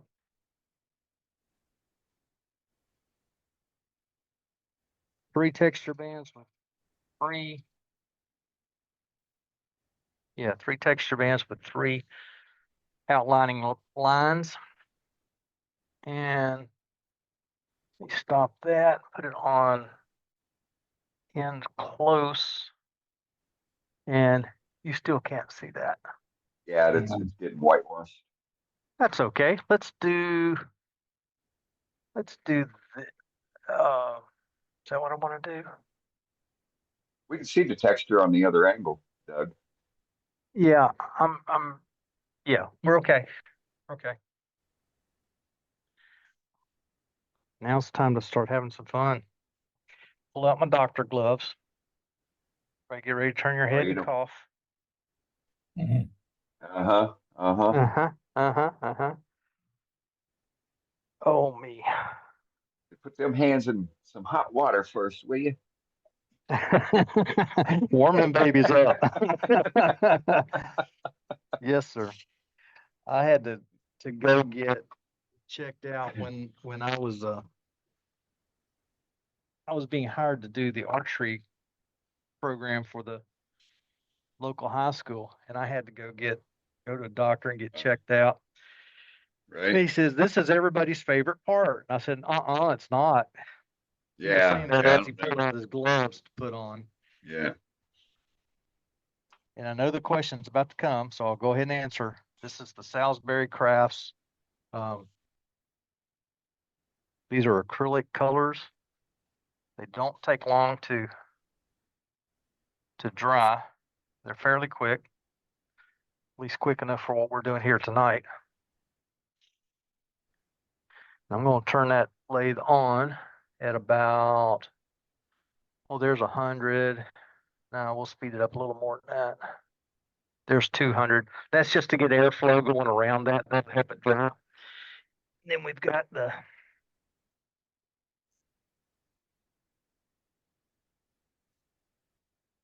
we go. There we go. This is a hair dryer that my wife had put in the back of the cabinet. She got one that she liked a whole lot better. And I said something about going to a thrift store and getting a hair dryer. She said, I got one in the back of the cabinet. So it's been here ever since. If you use a what I did? Yeah. You know what I did? I took my wife's hair dryer, and then she was looking for a hair dryer, and I'm like, yeah, I don't know what happened to it. So she went and got herself a new one. And then one day she was out here, and I was doing like what you're doing there, and she was like, "That's what happened to my doggone hair dryer." And I'm like, That's right. I don't know. It just appeared out here. There you go. You needed to upgrade. Yeah. That's the things if you're going to use a hair dryer out in your shop, when you turn it on, make sure you're pointing it away from your work. Inevitably, if you have it pointed at your work, it's going to be full of dust and it's going to blow it straight into your wet finish or whatever color, whatever it is. The other thing is, don't get too stinking close. Don't get up here like this to dry your work. It's the tempting thing. I try to stay back 18 to 24 inches and blow, but I'm sitting here shaking the fan back and forth, the blower back and forth at that. Just because I don't want to, it would not hurt this, but if you're using shellac, varnish, actual paint, you can easily bubble whatever that finish is. And you just have to take it off and start over. Unless that's the effect you want. I've seen effect pieces. Go ahead. I attached my hair dryer to a 1-inch post, to a 1-inch dowel. That way it fits in my tool rest. And then I just slide the yoke out and, clamp it down, and, that way you ain't got to hold on to it. But yeah, it's good advice. At least stay 15 inches away. Absolutely. Yep. Now this could use another coat. I'm not going to put it on, but this is really cool. And I know you can't see it in the picture, but I see blue, I see black, I also see some hints of red. And I'm sure that's where the color has reacted with the wood. But that's pretty cool. You never know when you color wood exactly what you're going to come up with. But that's where we're going to stop for now. You say, okay, that's blue. Doug, Brenda wants to know if that dye comes in in the spray bottle. Let's see, here's one I can grab. This is the way the color comes in a bottle this size. And then that sprayer is attached. It's a separate piece. This is some paint, not the actually that's the old airbrush paint that separates, but it shakes up real easy. But anyway, that sprayer is a separate piece that you just put on there. Take this cap off, throw it away, put the sprayer on, and it's good to go. We're going to use a bit of, this happens to be some Marlins wax polish, and it's a white wax. You can use any kind of liming wax at all. But you don't have to use white. You could use another color if you wanted. I started to pull out some silver that I've got, and I thought, no, I've not used this white but a couple of times, and I really need to use it just because. This is super soft. I'm not sure why Mylan's makes it quite so stinking soft, but they do. Hey, Doug, can you switch cameras? I can. See what it looks like from the top view. Kind of the same as it does from the end view. I'm just smearing this white paint, filling the crevices up. I want it to be kind of a mess because I want everything full. If you don't have the gaps that you just put in there full, they'll show up because some are full. So you either need it all full or not. So you really want to load it up and use it like somebody else is buying it. Pretty much. Just you load up all that texture so that it's full. I'm going to throw that particular paper towel away. Go ahead and put my lid on it. And something happened with this can from day one. The lid does not like to go back on. So I usually get it as close as I can and just put it back on the shelf and leave it alone. And so far it's been okay. You watch next time I come out, that lid will be, or the wax will be hard as a rock. Okay, I've got several of my quarter sheets. I think I've explained this before. Come on, move. There you go. I take my paper towels. The roll is the half sheet style, and I take them to the bandsaw and I cut the roll in half. That gives me a quarter sheet every time I pull one off. I'm not cheap, but I'm cheap. Does that make sense? Of course not. Oh yeah, perfectly. You're frugal. No, I'm cheap. I'm just plain cheap. Sometimes, not usually, but sometimes this stuff will fly. I've turned it up to 455. We'll speed it on up eventually. And all I'm going to do and start buffing off that wax. And it's more taking it off the surface than it is out of the texture. And you'll notice I've got a little bit of color on my paper towel as well. That's normal.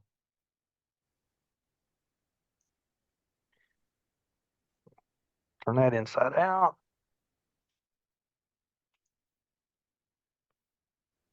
That's one of the things, when I first started using color, it always amazed me how much color comes off when you wax over it. And it never seems to bother anything. It just continues to add to the piece and what you're trying to do. Okay, now I've taken the bulk off. Let's speed it on up. There's 600.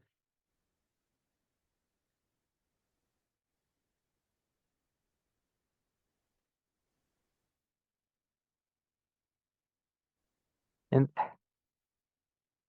I know a couple of folks are going to say that looks like so much fun. And really it is. It is. And you can take it's nice to see how it evolves. Yeah. It's fun to take just a small chunk of wood like this. And you know, you think about it, you come up with a decent design. Doesn't have to be complicated. And then you can make it just a fabulous piece by a little color, a little wax. I'm going to go to another piece. This is why I go to the quarter sheets. I go through a lot. I use a lot of paper towels. Okay, we're at 900 at this point. Just buffing this wax. I'm not really trying to take it off anymore, but I'm buffing it.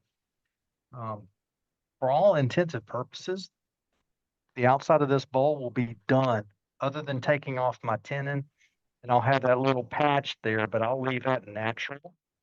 I'll probably wax it with carnauba wax. That's my wax of choice. Partly because I just like carnauba wax. One, it's a hard wax, but also that's what Axe wood paste makes, and that's what I use is Axe wood paste. Again, it's just my choice. And leaving the bottom natural will give you a better burn from your laser pencil. Absolutely. In fact, I would do the burn on the natural bottom before I put any wax on it, because that carnauba wax, it takes usually the one to get my logo in there. If the carnauba wax is on there, it takes me 5 or 6. Craziness. I don't get it. I don't understand it. I want to touch this gingerly while I take it off for a moment, but I want to show you. One, I want to show you, but also I got to turn it around at this point. So you can see all the various lines that I've got in there. Oh yeah. A lot of fun. A lot of fun. Love it. That's really great, Doug. Beautiful. Wow. Oh, and the best part is it's only half done at this point. Only half done. Incredible. Save that paper towel. Still got the inside to do. Yeah. Now, inside is a funny thing. I've seen people who start at the bottom and work their way all the way up and around. And that is very, very cool. That's not really my purpose today. Jeff's Moroccan blue bowls are also textured on the inside. And the big one that I've done, I did the inside. And as soon as I got done, I thought, I like that, but seems like an awful lot of work for not a heap lot. Showed it to one gallery and they said, that's pretty nice, but we won't touch it unless you have at least 5 colors. I thought, that's nutty. Why would I do that? We don't know that one would sell. Right. It's pretty demanding. It is. they started talking to me about their requirements, and I thought that's a little much. Right. They wanted a So, lot of money, high commissions. And I yeah. thought, no, I'm not doing it. And to top So it how does off, go ahead. how does that wax dried? Is there any worry about it falling out after it dries? No, sir. You know, with the wood shrinkage or No, sir. In fact, no? Okay. after probably 3 days, you can come back over it with wax if you wanted to. It will dry. It'll dry. It's not like car wax or something like that. It's kind of like any of the embellishing waxes that Hampshire Sheen makes. They dry hard, and you can come back and finish over them, but you do have to let them dry. Yeah. Yeah, I'm not a wax person, so I'm not familiar with how it Yeah. If you works. put So carnauba wax on, you're probably, if you try to finish over the top of that, you're probably be okay if you let it sit for a few days and then give it a good wash with alcohol, or, well, alcohol would be a good one. I'm thinning my rim a bit. I'm still not where I want it to be.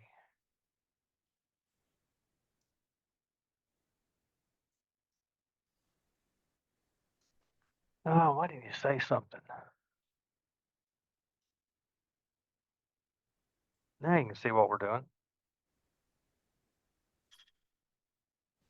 To finish answering your question, Dan, no, it will stay in there. And what I tend to do is I probably won't do it tonight, but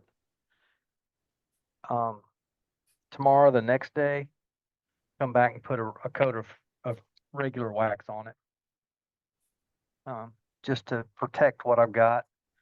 The embellishing wax is just that. It's for embellishing your color. Lower the tool rest just a little bit and get rid of these gloves.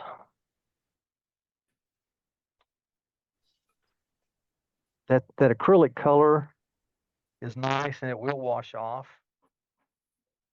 as long as you don't let it dry. okay. I have, I've turned stuff, gotten it all over my hands, and continued with my turning. And then once my turning was done, it was done for the night. Might be an hour, 2 hours later, and it washes off fairly easily. Get up in the morning, wash my hair, and take my shower, and that color's completely off of my hands. But if you got, I was afraid of that. That was it was not acting right when I was putting it in the chuck. But again, that's wanted to be birdwood. It was it got stiff and then it got soft again before it stiffened up, and I was afraid that it might be cutting into that just a touch. Fortunately, we haven't gone very far, and it's a fixable thing. Yeah, you still got your chucking points, so. Actually, I don't, but we're close. We're close. The tailstock side broke off, and I've already gone across. Well, I barely have the center. Yeah, that's what I was going for. Yeah, I barely have the center on the face side, but that's okay. Yeah, that's all I need. That's all you need. It doesn't have to be exact. We'll get it. You get it close there. It'll be close, yeah. That's not close, but I've gotten fairly good at doing this. I've had several pieces over the last there you go yearish that have decided to take flight. Yeah, that's the All problem right. with tenons on side grain. So this, like I said, this wood is old, and I'm still just a little sticky there. That savings are sticking to it, but we'll fix that even. Okay. That's why I like a mortise and side grain. Yeah. Yeah. Yep. Yeah. I do both. I do mortises and tenons.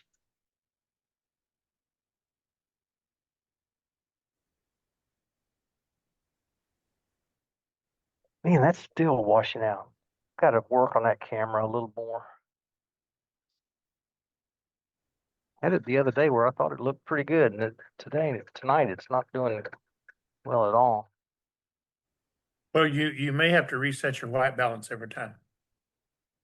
Yes. Well, not even the white balance, but the what is it? Background compensation. That's the one I have trouble with. The white balance seems to stay still. In fact, it's on an automatic setting. If I change it, does really weird stuff.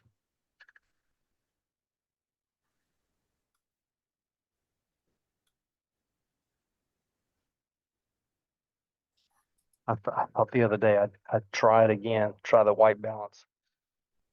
I barely touched it, and it went totally green. Yeah. Let's see. Let me get that 1/4 inch skew again. There it is.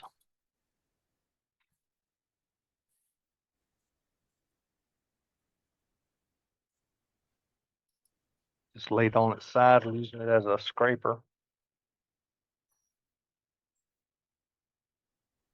Hey, Doug, Now, you forgot to mention when the tenon came off that you were giving an example of demoitis. well, yeah, sort of, kind of. Yeah. And this is how you go about fixing it. Yeah, yeah. Everything's recoverable. Absolutely. Yeah, this is wood turning, not brain surgery. Right. I'm gonna make that just a touch deeper. As I look at it, just looks a little, the pin in itself looks a little shallow.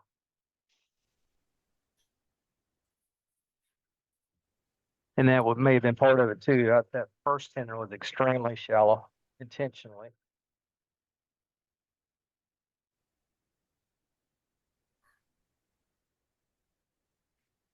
This is a little deeper, and I can also, if this tendon goes, I can just simply expand into the recess that's there. There we go.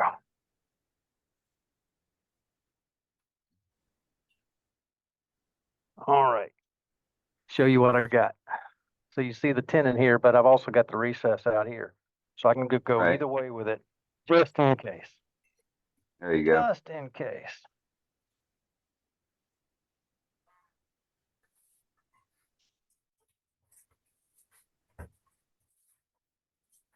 All right. Now, did I make that tendon too small? I did. So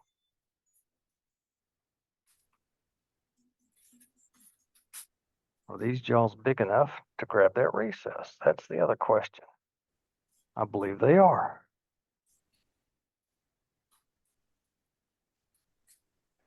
I think I've talked about it. Any. Y'all can't see it.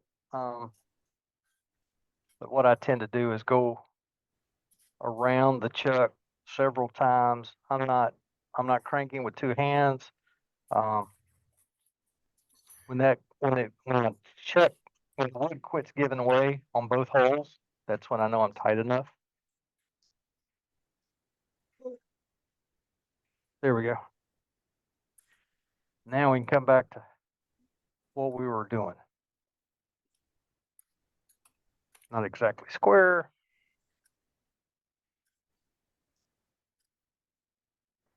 but that's probably about as good as we're going to get it.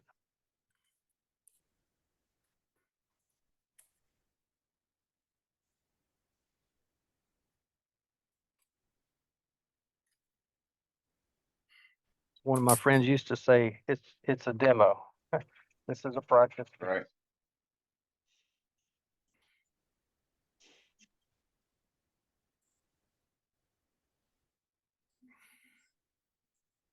I do have a craft show this weekend, and if this comes out, it'll go on my table, even if I don't think it'll sell. There we go. Mine It are might be the just, right person. Right person comes along, you never know. oh, you don't. Might even be a gift to somebody. The last the last craft show I did, I had an ugly piece. It was ugly. You guys didn't see it. It was so ugly. I took it anyway, put it out up there on the table. It was the third piece of the sale that day. Nice. We got a question. How fast you're turning? Right now, 9:05.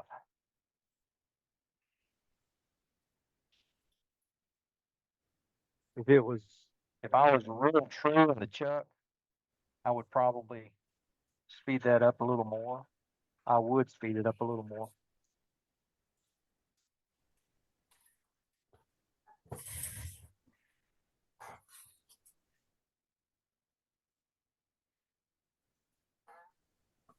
Let's see. In fact, if I get this vaccinator out of the tailstock, I want to establish how wide I'm going to go with this. So I can look beyond the rim. I can look behind it and see where that is. Like, here's a pencil. I'll do it this way.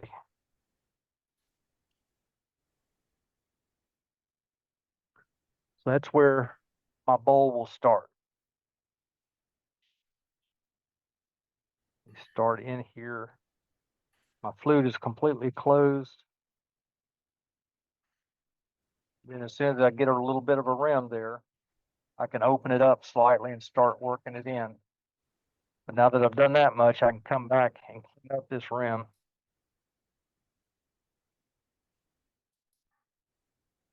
I'm just feathering that edge out so that it's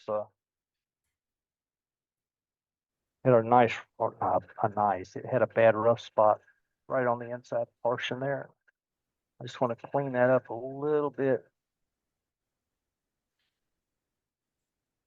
And I could flatten that out. I've got enough meat there. I could flatten it out if I wanted to.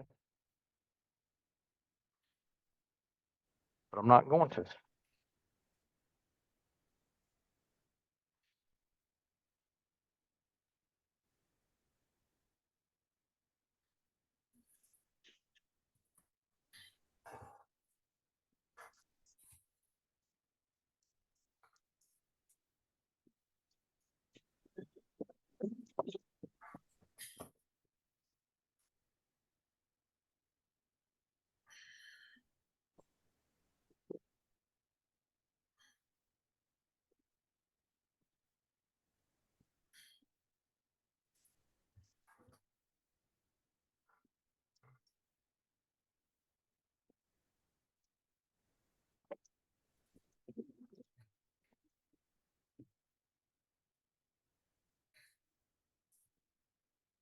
Just hogging out the cell. This is not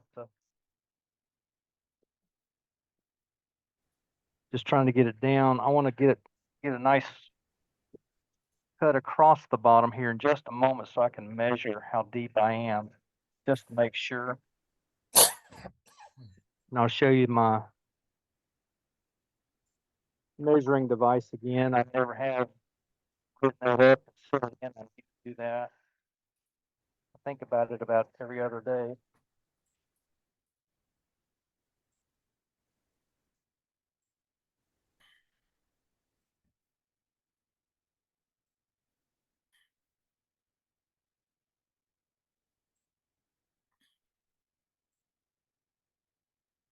All right, let's pull this back. Get my sharpening or my chuck tools out of the way. I've got get a wider view here, and y'all can see better what we're talking about. I've got this piece. I got a nice little block there that goes in between my ways in both directions, because I've got two different chucks marked out on here. It's different this direction than it is this direction, but that measurement goes from my headstock out to the face of my jaws. So I know without a doubt where this edge is, that's the face of my jaws. But this piece, and the point of this is in line with this. I've had a square against it on a flat, like on my bedways, so I know that these two are in the same plane. So all I got to do is put that on there. I can slide it up till it touches the bottom of my bowl, and I can see where my jaws are. And right now that's telling me that I've got about just a little less than 1/8 of an inch. So I'm not going any deeper. As deep as I'm going to go. I'm fortunate that I stopped where I did. Yep. That's how close we are. So we're done as far as turning it. Other than I'm going to clean up this side because it's wavy. And then I got to do a little more on this face. I've got a pretty strong line right there. But the bottom is done other than sanding.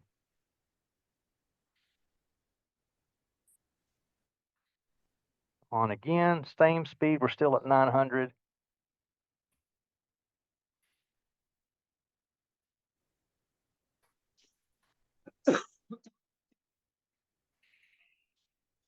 Some people would say, oh, sandpaper, take care of that. And it would.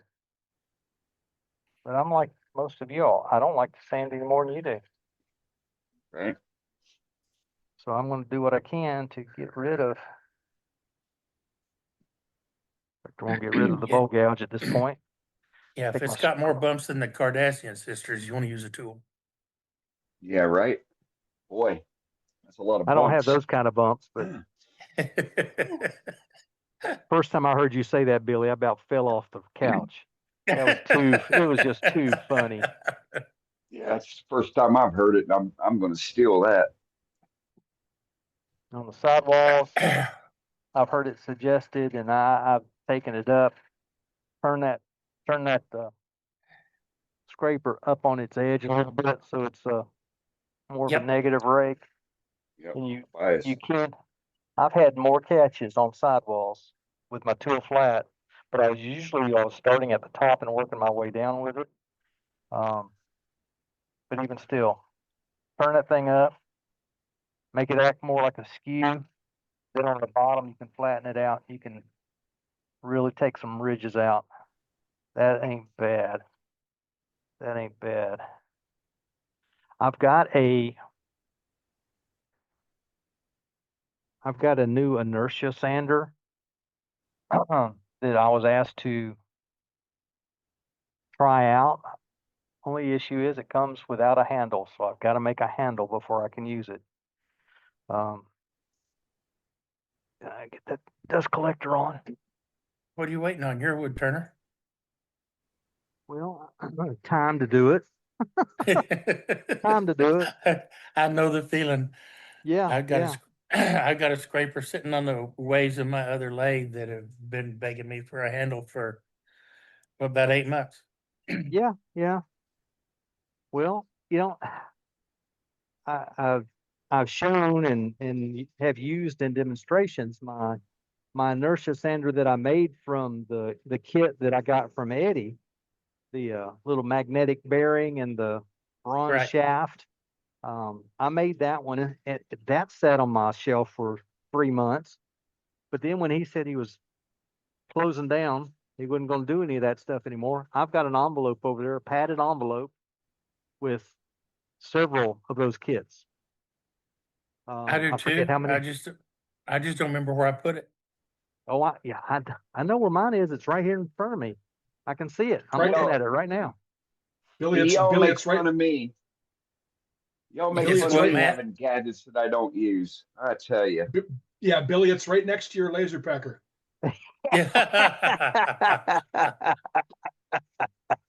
Oh my. Keep them just like at the bar. Keep them coming. Keep them coming.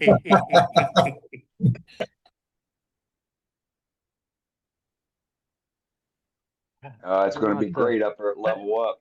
Yeah, that was a good one, Matt. I was Yeah, it thinking, Dan, are was. you gonna bring that with you to level up? Maybe somebody can show you how to use it. No, Joe's going to bring his up and he's going to show me. Okay. I Mine thought will Dane be was there. going to bring his, so I thought Dane was going to bring his, so I could bring it home. I don't know. I might bring it. You know, maybe somebody. You know, we can do some trading, horse trading on it. I don't know. He's supposed to bring it to me so I can take it to New York with me. Oh I'll use it no, before he will. that thing's not allowed in New York. Why? I'll use it before you will. I thought it was going to go up for auction, being something so important that you know, every worldwide wood turner knows that this is brand new. Right? Yeah. I mean, hell, I still got the cellophane for it. I thought it go up for auction. Yeah, maybe we'll auction it off. Auction it off for the club. Yeah, You can autograph it and triple the price. I've heard he's I'd far probably louder than that. I'd probably devalue it. All right. Just a little alcohol to pop the clean grain. the grain off just a little bit. Turn it on just to let it help it dry.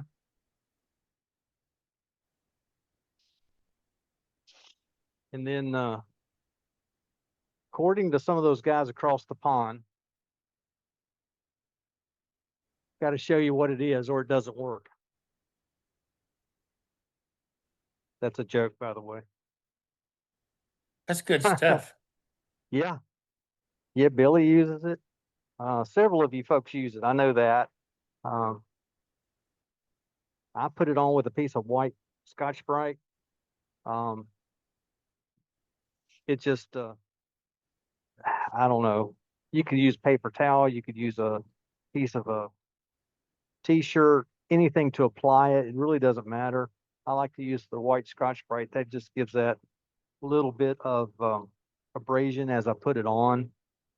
Even though it's the white stuff, it's got a little bit of abrasive in it. That's all it takes. Put it on. I use red to put mine on. I'm sorry, use what? The red. Yeah. That's fine. Yeah. I'm having to change to a new roll of paper towel. Turn that dust collector off. Y'all can't hear it, but it's killing me. Give it a good wipe.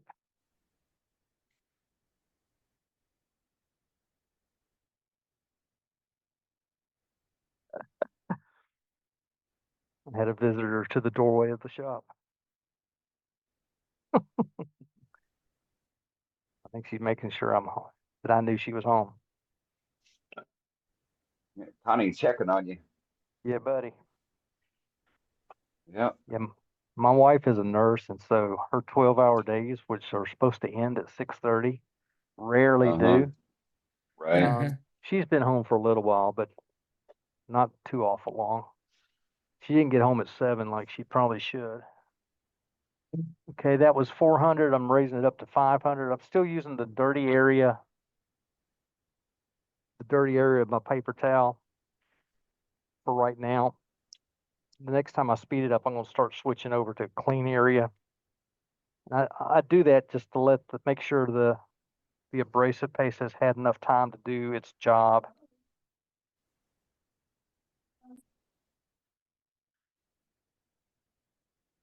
There's 700. I'm going to fold it over so that I'm at a clean spot now. And from here on, I'm working at buffing off all the carrier and the excessive abrasive. I like it to come back totally clean. Sometimes I get impatient and I don't buff it quite long enough. But when I know I haven't buffed long enough, that's when I get my little alcohol bottle over there that I sprayed a while ago, and I'll give it a spritz just to clean off the excess carrier. The carrier is mineral oil and beeswax. That carries the abrasive and lets it work. What was that word I heard? Somebody else that was using abrasive paste. He was close, whatever it was. The abrasive is friable, which means it breaks down and gets finer and finer. He was calling it something else similar. He wasn't saying friable, but it's something else. Anyway, it caught my ear and struck me as a little funny. We're up to 800 now. And it is starting to bring up a little bit of a shine in the wood, but this is not a finish yet.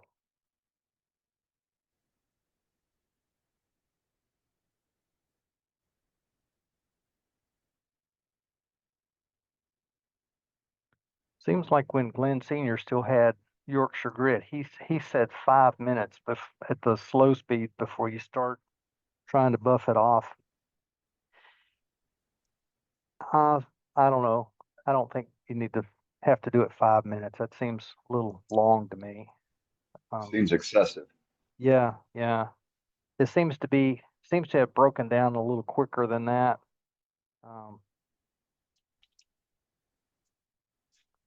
And in all honesty, this raw surface should have had sanding sealer put on first.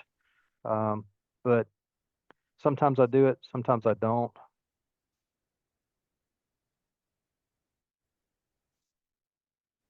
But we're coming off pretty clean at this point. There's a slight bit of residue left, but I think that's more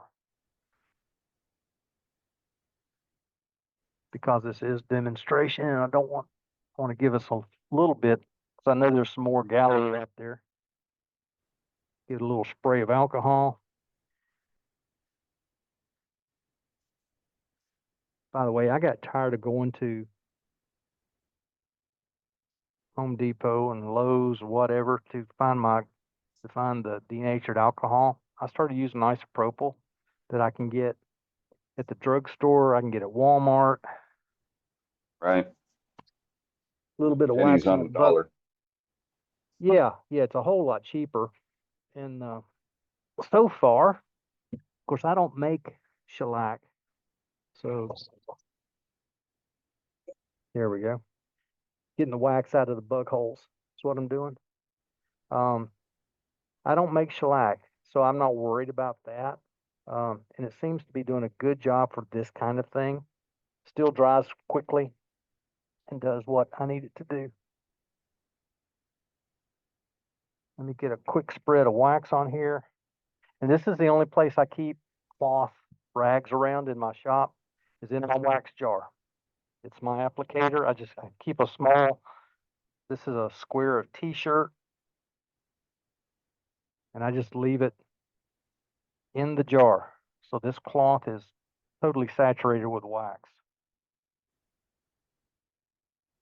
I started doing that years ago when I was using the Johnson's paste wax, and then when I changed over and accidentally got Johnson's paste wax, not Johnson's, Minimax. Roughly the same thing.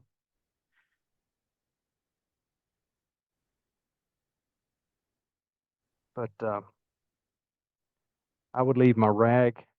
In fact, I used my jar of Minwax that I've got up there, can of Minwax. I've got a chunk of steel wool in it. I used to put it on with steel wool, and that really can help make you a fine finish. If there's any blemishes in your finish, it helps take those blemishes out.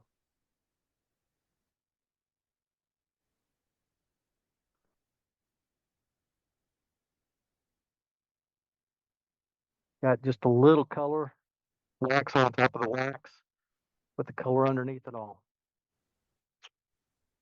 See, there's my key. The white Scotch-Brite pad's the same grit as 4/0 steel wool. Is it? Okay. Let's see if I got to go in because I'm going to expand it out. Get rid of that. Take my face shield off because it's giving me a headache. And I can change back to here.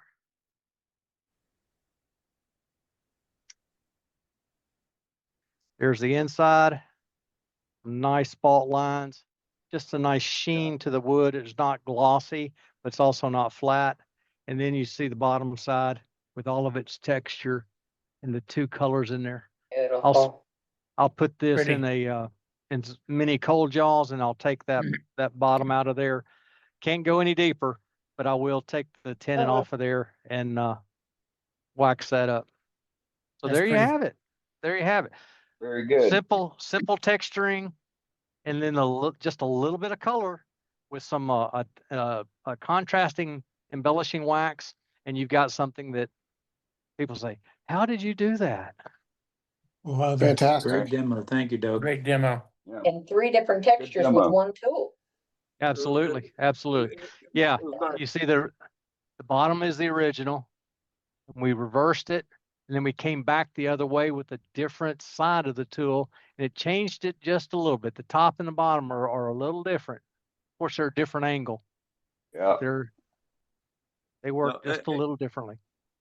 Doug, the tool that you have, I take it the way you could handle it. It's like it's a little bit older.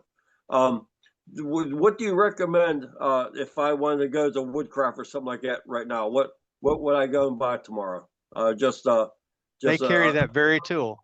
That's the Sorby Mini texturing tool. I just bought one from there. Yeah. Yeah, It's Woodcraft has it.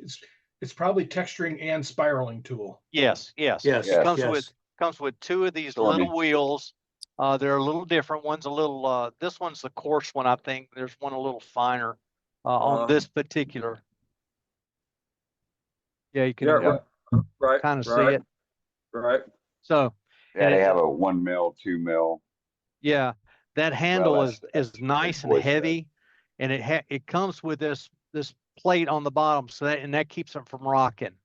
It's pretty doggone solid. Of course, I've got it on upside down right now because that screw is supposed to be there. That screw is supposed to be on top like that. The plate should be on the bottom. But I wanted to use this edge I didn't want to have to take it out and flip it around. Any other questions? Hey, Doug, very enjoyable night, man. Thanks a lot. You're so welcome. Yeah, it was a good demo. Good to learn a little bit about wax there. You know, that's what one of the things I picked up on. Yeah. So. People ask me, even my wife, why do you watch so many videos? Why are you always in the shop? This, that, and the other. I enjoy turning. Don't you get tired of watching that stuff? No. Nope. I'll let you know when I do. I started watching a lot of videos like most people did when COVID came along because there was nothing else to do. And I'm still learning stuff. Here, I was just saying the other day, I've been turning for almost 30 years now, and I'm still learning stuff. Yep. I see something on a video, I come in the shop, and I either try it or it goes into what little bit of memory bank I've still got. And when a problem comes along, or when I want to try something or do something new, oh yeah, I've got that in my head. I've also got, and this is one of my best tools, I keep this by me when I'm watching YouTube videos on turning. I've got, I don't know, 15 pages of ideas written on here. I write down where it came from, what the idea is. If I need a picture, I draw out a picture. And you probably can't see it, or can you? Yes, you can. That little bowl right there, see the 3 little holes in it? And then over here is a pestle. That's Joaquin's pestle and herb stripper that he showed us a while back. I've done it. I'll do it again. Real live wood turners, notepad here. I'm always taking notes. I'll use a pencil any day. Absolutely. I keep that pad and a pencil next to me where I watch all those videos. And it's here in the shop now because I brought it in to find an idea for my Tuesday demos. So I have a file here on Doug's Tuesday demos. what not to do. Very enjoyable, man. Thanks a lot, Doug. Hey, you're so welcome. I enjoy it. Yes, thanks, Yeah, Doug. once again, Really enjoyed it. great demo, great demo, and everybody and anybody can put on a demo. One of these weeks, all you got to do is reach out, let me know. It's, Doug just showed, how simple and easy it is to do. You don't need fancy camera set up. All you need is a cell phone. A lot of people watch the meeting, with their cell phone, so it's easy peasy. When I demo, I just use my cell phone. There's a lot of people that do so. Absolutely. But yeah, it's once again, thank you, Doug, for inviting us into your shop. Great project. I know a lot of people learned a lot of stuff. A lot of people remembered some stuff. So like every week, it's always a learning and educational experience for us. So absolutely. I appreciate that. Absolutely. Thank you. You're so welcome. All right. So if nobody else has any questions for Doug, I will turn this back over to our gallery master. All right. Well, Matt, take us away, buddy. Yeah, I'm typing in the chat here. Hang on a second. No worries. So we're gonna sit here and watch you. Yeah. So there are two tools that Sorby makes. The small one that Doug demonstrated is called the micro spiraling tool, and it comes with 2 spiraling wheels, a coarse and a fine one. And there's a larger tool with bigger wheels, 4 wheels, 3 spiraling wheels, and a texturing wheel. And that one is called the Sorby texturing and spiraling tool. Yeah. Right. So that's there you go, folks. Yeah, I have both of them, and they both work great. So, yep. And somewhere deep in our archives is a demonstration where I demonstrated them also. So yes, you did. I got a dumb question. The bigger spiraling tool, is that for a bigger bowl? Not necessarily. It comes with bigger wheels. Uh-huh. It doesn't. Yeah, Dane is exactly right. It doesn't mean that you have to use the larger one. You can use the smaller one on big bowls, and you can use the bigger one on small bowls. Okay. So, right. Okay. It's just the wheels are bigger, and it comes with a few different ones. So, tell you what, you can go on and do some gallery. I'll go get that bigger one, my Moroccan blue, where I copied Jeff. I'll show that to you after a while. Sounds good. The bigger one gives you bigger texture. Right. So here's one of the wheels. It's a 1 mil, and what it means by 1 mil is the width between the serrations. Okay. And then you have, so here's the larger texturing wheel. I think that's a 4 mil.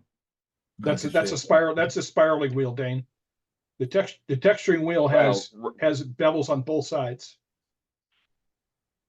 Correct. Which is this one here. That's your texturing wheel. Right. But you can use them all for pretty much the same purpose. So it's all on how you present the tool. Whether so, and then I got the other one on the tool itself. And I think, let's see, this one is the 2 mil. Okay, I can see that. Yeah. So, and it's all based, the width of the cutters is all about the positioning of the texture, and then when you sharpen them, you just go down on the top side when you have to sharpen. You don't touch the ends. You don't. Your diamond card. You just get on that bevel and you just go like that. Yeah, you sharpen on the bevel. Yeah. Right. And they've all got a bevel on them. So easy peasy. They're all ball bearing. Okay. You know, so Thank you, Dane. if you like texturing, you know, it's worth it. It's not a cheap tool. But it's fun to play with. You see everything that Scott or what Patrick does with it, and a few others do with the texturing. It's Lynn had a question for you. If you have the tool holder, are the different cutters interchangeable? on the big boy one, yes. You know, on the large one it is, but on this you can't use the small ones on the larger one. No. Yeah, you can't use the small. You can't different interchange the diameter wheels. bearing. It's a different Yeah, diameter, for the bearing. You can't switch the wheels between the small and the large tool. Right. Thank you. Okay. Thank you very much, Dane. Cool. Oh yeah, no problem. We're going to kick off gallery here. We're going to go to Dennis. Hey, Dennis. Hey, how are we doing? I fell asleep. I probably fell asleep on a couple. I've been up since 4 o'clock, but I'm hanging in there. This is a maple bowl out of hard maple. Nice. Came out, it was I like that. It was turned very wet, and I got a couple more pieces out of it. I just want to put a plug in for something I did when I was in high school, and shine juice. So there's what it looks like today, and I put no wax on it, and that was made when I was in high school. So that's what shine juice looks and how it holds up. So Yeah. Very Nice. Yep. It was a long time ago. That affect the oranging of the shellac as it ages. It looks great. Yeah, that's cherry. And the linseed oil. Yeah. Yeah. So other than that, that's all I got. Yeah, great job. All right. Good looking maple bowl. Thank you. Thank you, Dennis. Next up is Chris. Good looking hat. Hey, Oh. hey, Chris. Good afternoon, good evening. So I was commissioned to make some bowls for a lady who lost her husband, and came up during the funeral arrangement conference that I've known her for a while. Her husband was director of the parks in our neighboring town, and before he suddenly died, they had tagged a bunch of trees to take down in one of their parks. And she had them drop it off, well, one of the trunks off to me. Unfortunately, it's Norwegian maple, not my favorite wood, but it's fine.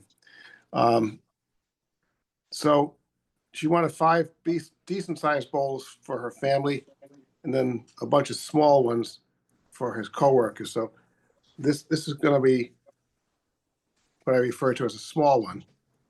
It's about 2.5 inches.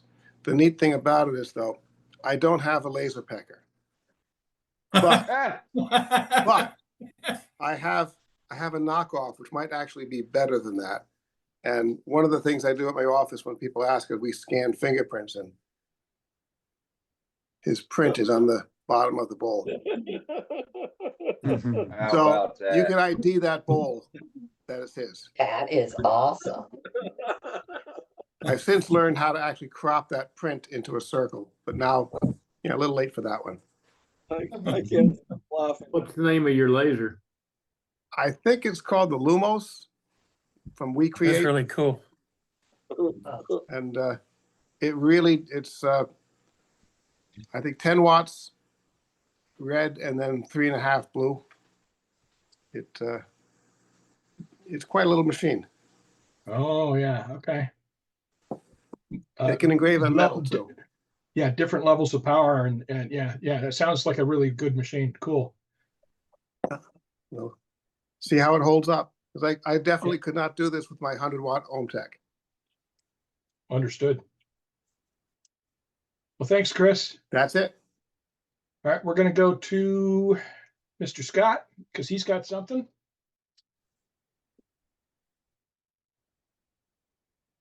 What are you doing? Go. First bowl since my eye surgery. I started it before, now I finished it. Nice. So all these little black dots are birdshot holes. there was birdshot in there. So look at what it did to this piece of pine. It really created some interesting spots. Nice. And some of them started to work their way on the inside of the bowl too. Cool. It's just got a shellac finish. The lady that I made it for doesn't want it shiny, so I might give it one more coat of shellac, but that's it. Very cool. Nicely done. I really love how this stayed in here. That was the part I was hoping was going to stay there. Cool. Love it. Feels good to be back in the place. Yeah. What was that, Brenda? What kind of wood was that? This is white pine. White pine. Yeah, it's pretty, ain't it? God, yes, it is. Love it. I learned I some love the things with buckshot. this. I tried some, I think it was Richard Rafton that I watched. He talked about how to get from getting tear out in real soft material, where you either shellac it or spray lacquer in it or something before your finish cuts, and it gets rid of the tear out. It'll keep the softwoods from tearing out. So I do that. I do that with lacquer-based sanding sealer on softwoods. Yep. Also. Yep. Any kind of sanding sealer that you use, it seems to work good. I used 2 coats just because I wanted to make sure it soaked in, because this piece of wood has been in a barn for many, many years before the fellow passed away. The wife wanted a piece of material that he had cut on his own sawmill. So I made this. This started out, it was only little over 2.5 inches thick, 2 3/4. So it's it's made out of basically construction material. Very cool. Old time construction material without the chemicals in it. Yep. All right. Thank you, Scott. Nice work. Good to have you back. Yep. The next up is Glenn. Hey, Glenn, who says he's got a question for Billy. I got an answer. Let's see if they match. Yeah, there we go. Okay, there I'm unmuted. Billy, yesterday I was watching your demo from the Alamo Woodturners on Yes, on the twisted box. Yes. And when you were hollowing it out with the scraper, you started off with your hand, the handle real high, and as you were hollowing it out, you were going up and down with it. What was the reason for doing it that way? When I started going up and down, it was the round nose scraper. And the reason I was kicking it a little at an angle was so that I could find, because I still had a little bit of the hole from the drill bit down at the bottom, and I was trying to find where it started cutting so that I could make that smooth in the bottom. Okay, but I thought I had seen you do it on parts of it, the other parts when you were with the square hollowing. scraper. Yes. I may have, depended on how I felt it was cutting. I do a lot of that by feel. I can feel if it's cutting or not, and I may adjust it a little bit. But I was well enough above center that I wasn't really worried about getting much of a catch, and I was doing in grain, so. Okay. Well, I was thinking maybe it's because of maybe it wouldn't catch as much, or it wouldn't chatter as bad. No, I was trying to feel for the cut. Oh, okay. Okay.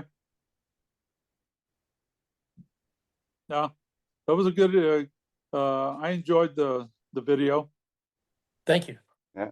Sounds like Billy was thank you. funneling.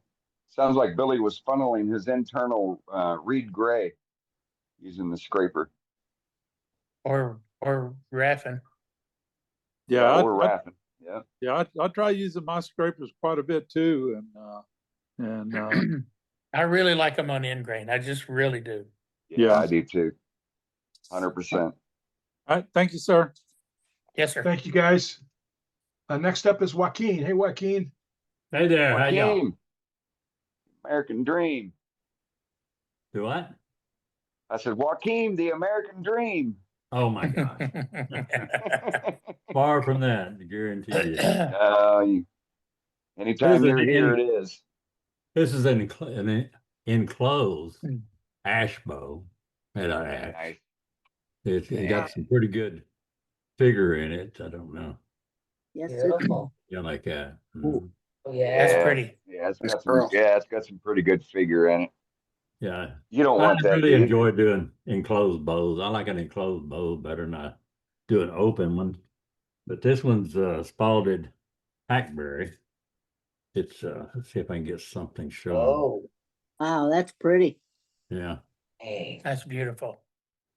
Yeah. Yeah, it's a great piece. It's just over 1/8 of an inch. This is when I was hung up on, oh, I got to turn some thin stuff, you know? Right, yeah. It's got to be It's thin. not as Thin. important as it used to be to me. Right, yeah, I know, No, right? no, utility has taken over. Yeah. You got it down at the shop, you know, and people go, what is this? You know? It don't weigh nothing. That can't be a Right, you know, bow. they go like that and it flies away. It's like, oh my God. Yeah. Right? Yeah, in the journey we learn Yeah. what really sells and what doesn't and all that. Still fun to try to go as thin as you can every now and then. People who are going Every to now and use then. people who are going to use bowls though, they don't want them too thin because they seem too No. fragile and they don't like it. Right. Absolutely. Yeah, they'd rather something. 3/8 minimum. Yeah. They want to feel like you're holding, Well, quarter, quarter 5/16, minimum. 3/8. Yeah, that's quarter plenty. to 3/8. Yeah. Yeah. Yep. That's my rule of I try to thumb. shoot. I try to shoot for 5/16 minimum. So Yeah. That's a good and one. prevents cracking. You're at 5/16. You ain't got to Right. worry about wood cracking. As long as you're consistent with your wall thickness. Yeah. Yeah. Yep. Okay. All right. We're gonna go back to Doug, who's got a Moroccan bowl to show us. Can I interrupt first? Go ahead, Billy. Well, Yes, you're please. after this, Yeah, but okay, go ahead. Well, I just didn't want time to run out. Yeah. I don't know how many people know Ron Campbell from AZ Carbide, Oh yeah. but his wife Lana died night before last. Oh, yes. So Nice people. Lana was an absolute sweetheart, and Ron is as fine a feller as you'll ever meet. And I just wanted those that might know them that hadn't heard yet, to keep Ron and the family in your prayers. Right. Yeah, and they've been away from each other in different hospitals, and they For just 7 got weeks. together for 2 nights, and she passed they away. were apart for 7 weeks, and they finally got together for 2 nights. Yeah. Wow. Sad situation. Yes, Ron is liquidating all of his stuff and moved into assisted living facility. So just keep them in your prayers, please. absolutely. Right. Yeah, we don't have arrangements for those who are nearby. Who are going to go up there for the funeral. We don't have the arrangements for that yet. So. Right. Sorry, Matt. I wanted to get that out. Yep. No problem. Yep. Matt, when you get those, can you post those on the Facebook page, please? Yeah, I will. I've got Ron is overwhelmed, and his family is kind of closed up a little bit about it. So I'm sure. Yeah. So we've got several feelers out, but nobody's in contact. So. Okay. Yep. It's understandable. All right. Thanks very much. Yeah. Thanks, Billy. We're gonna go back to Doug. Okay. Just making sure my mic was on. There's the inside. There's the outside finish. We got it. We're able to get it done. Oh, amazing. Look at that. Look at that nice signature on the bottom. Did you do that with your laser pecker? I did. Wow. There's the Moroccan blue. And you can see I've got loads of various textures in there. Every one of those was done with that micro sorbet. Every single one of them. Well done. Very bud. nice. And then there's the back side. Same idea. So even the very bottom. Yeah. That was before I had the laser pecker, so I just engraved everything around the outer portion of that, but I left that intentionally. But there you go. That's what that tool can do. That one tool did all of those various textures. Texturing overload. Yeah, well, that's the whole point. If you look at Moroccan pottery, they'll often be done very similar to that. Unundated with texturing. That one's very beautiful. fine, where that one is, that one is very coarse, very fine there. And I did leave a couple of bands, that one, this one. There's nothing in between those lines. I left some blank lines, particularly on the inside. The outside or the outer rim is plain, but then texture pretty much the whole way in. Looks like it has gotten dropped at some point. It's not left the house, so I don't know where that happened. But anywho, that was probably 2 years ago, maybe a little more. Doug, you know how you can fix that little dent? Might be able to get a little steam on it and pop it out. Just wet fold a paper towel on about 8 ply, get it wet, put it on there, and get something hot like an iron or whatever, and just lay it on there, and you'll be surprised how much of it comes out. Sure. Like I said, I just now noticed it sits on a shelf. I can't imagine how it got. Somebody has dusted and dropped it. Can't imagine who that might have been. I can't either. No. I ain't saying nothing. Wasn't anybody named DOUG? Nope. I have dusted it, but it didn't get dropped by me. Oh, okay. Okay. Right. Anyway, your story. You tell it as big as you want. Difference being this was the blue dye, this was the blue paint, and that's why you got different colors there. So anyway, that's me. Thank you guys. Right on. That's great. Thanks a lot, Doug. If you want to see how these textures are made, I posted a video from Sorby with Nick Agar where he uses both the tools. It's in the chat somewhere. He uses both of the tools and shows a bunch of different orientations and how to get a whole bunch of the different textures. So it's somewhere in the back chat. So save the chat, folks, if you want to see, any of the useful resources we've shared with everybody. So then they will be posted on the web page later this week. So resources are always going to be there. All right. So with that, do we have any more gallery? We can squeeze in a couple more and we can leave it open. Nope. That's it. More. Okay. All right. Well, I got some gallery. Okay. I put gallery. All right, Dan. All right. Dano. There he is. Yeah, I made this for my wife just tonight. You stop it. And I did some texturing to it. Excellent. And I asked her what her favorite colors were, and she told me. It's got a little ebony top to take the lid off. But beautiful. And it's all grain matched as much as it can be because it's spalted quite a bit. It's spalted maple, and it's got Howard's feeding wax on it. That's pretty. I like your idea of the shape. I like your idea of the shape. Yes, that's pretty. What did you use to color the red? I went to Five Below, and they've got some markers that are really, you put it on and you can put horse feeding wax on it and stuff and it won't run. Oh. So, just a second and I'll tell you the name. I got them right here.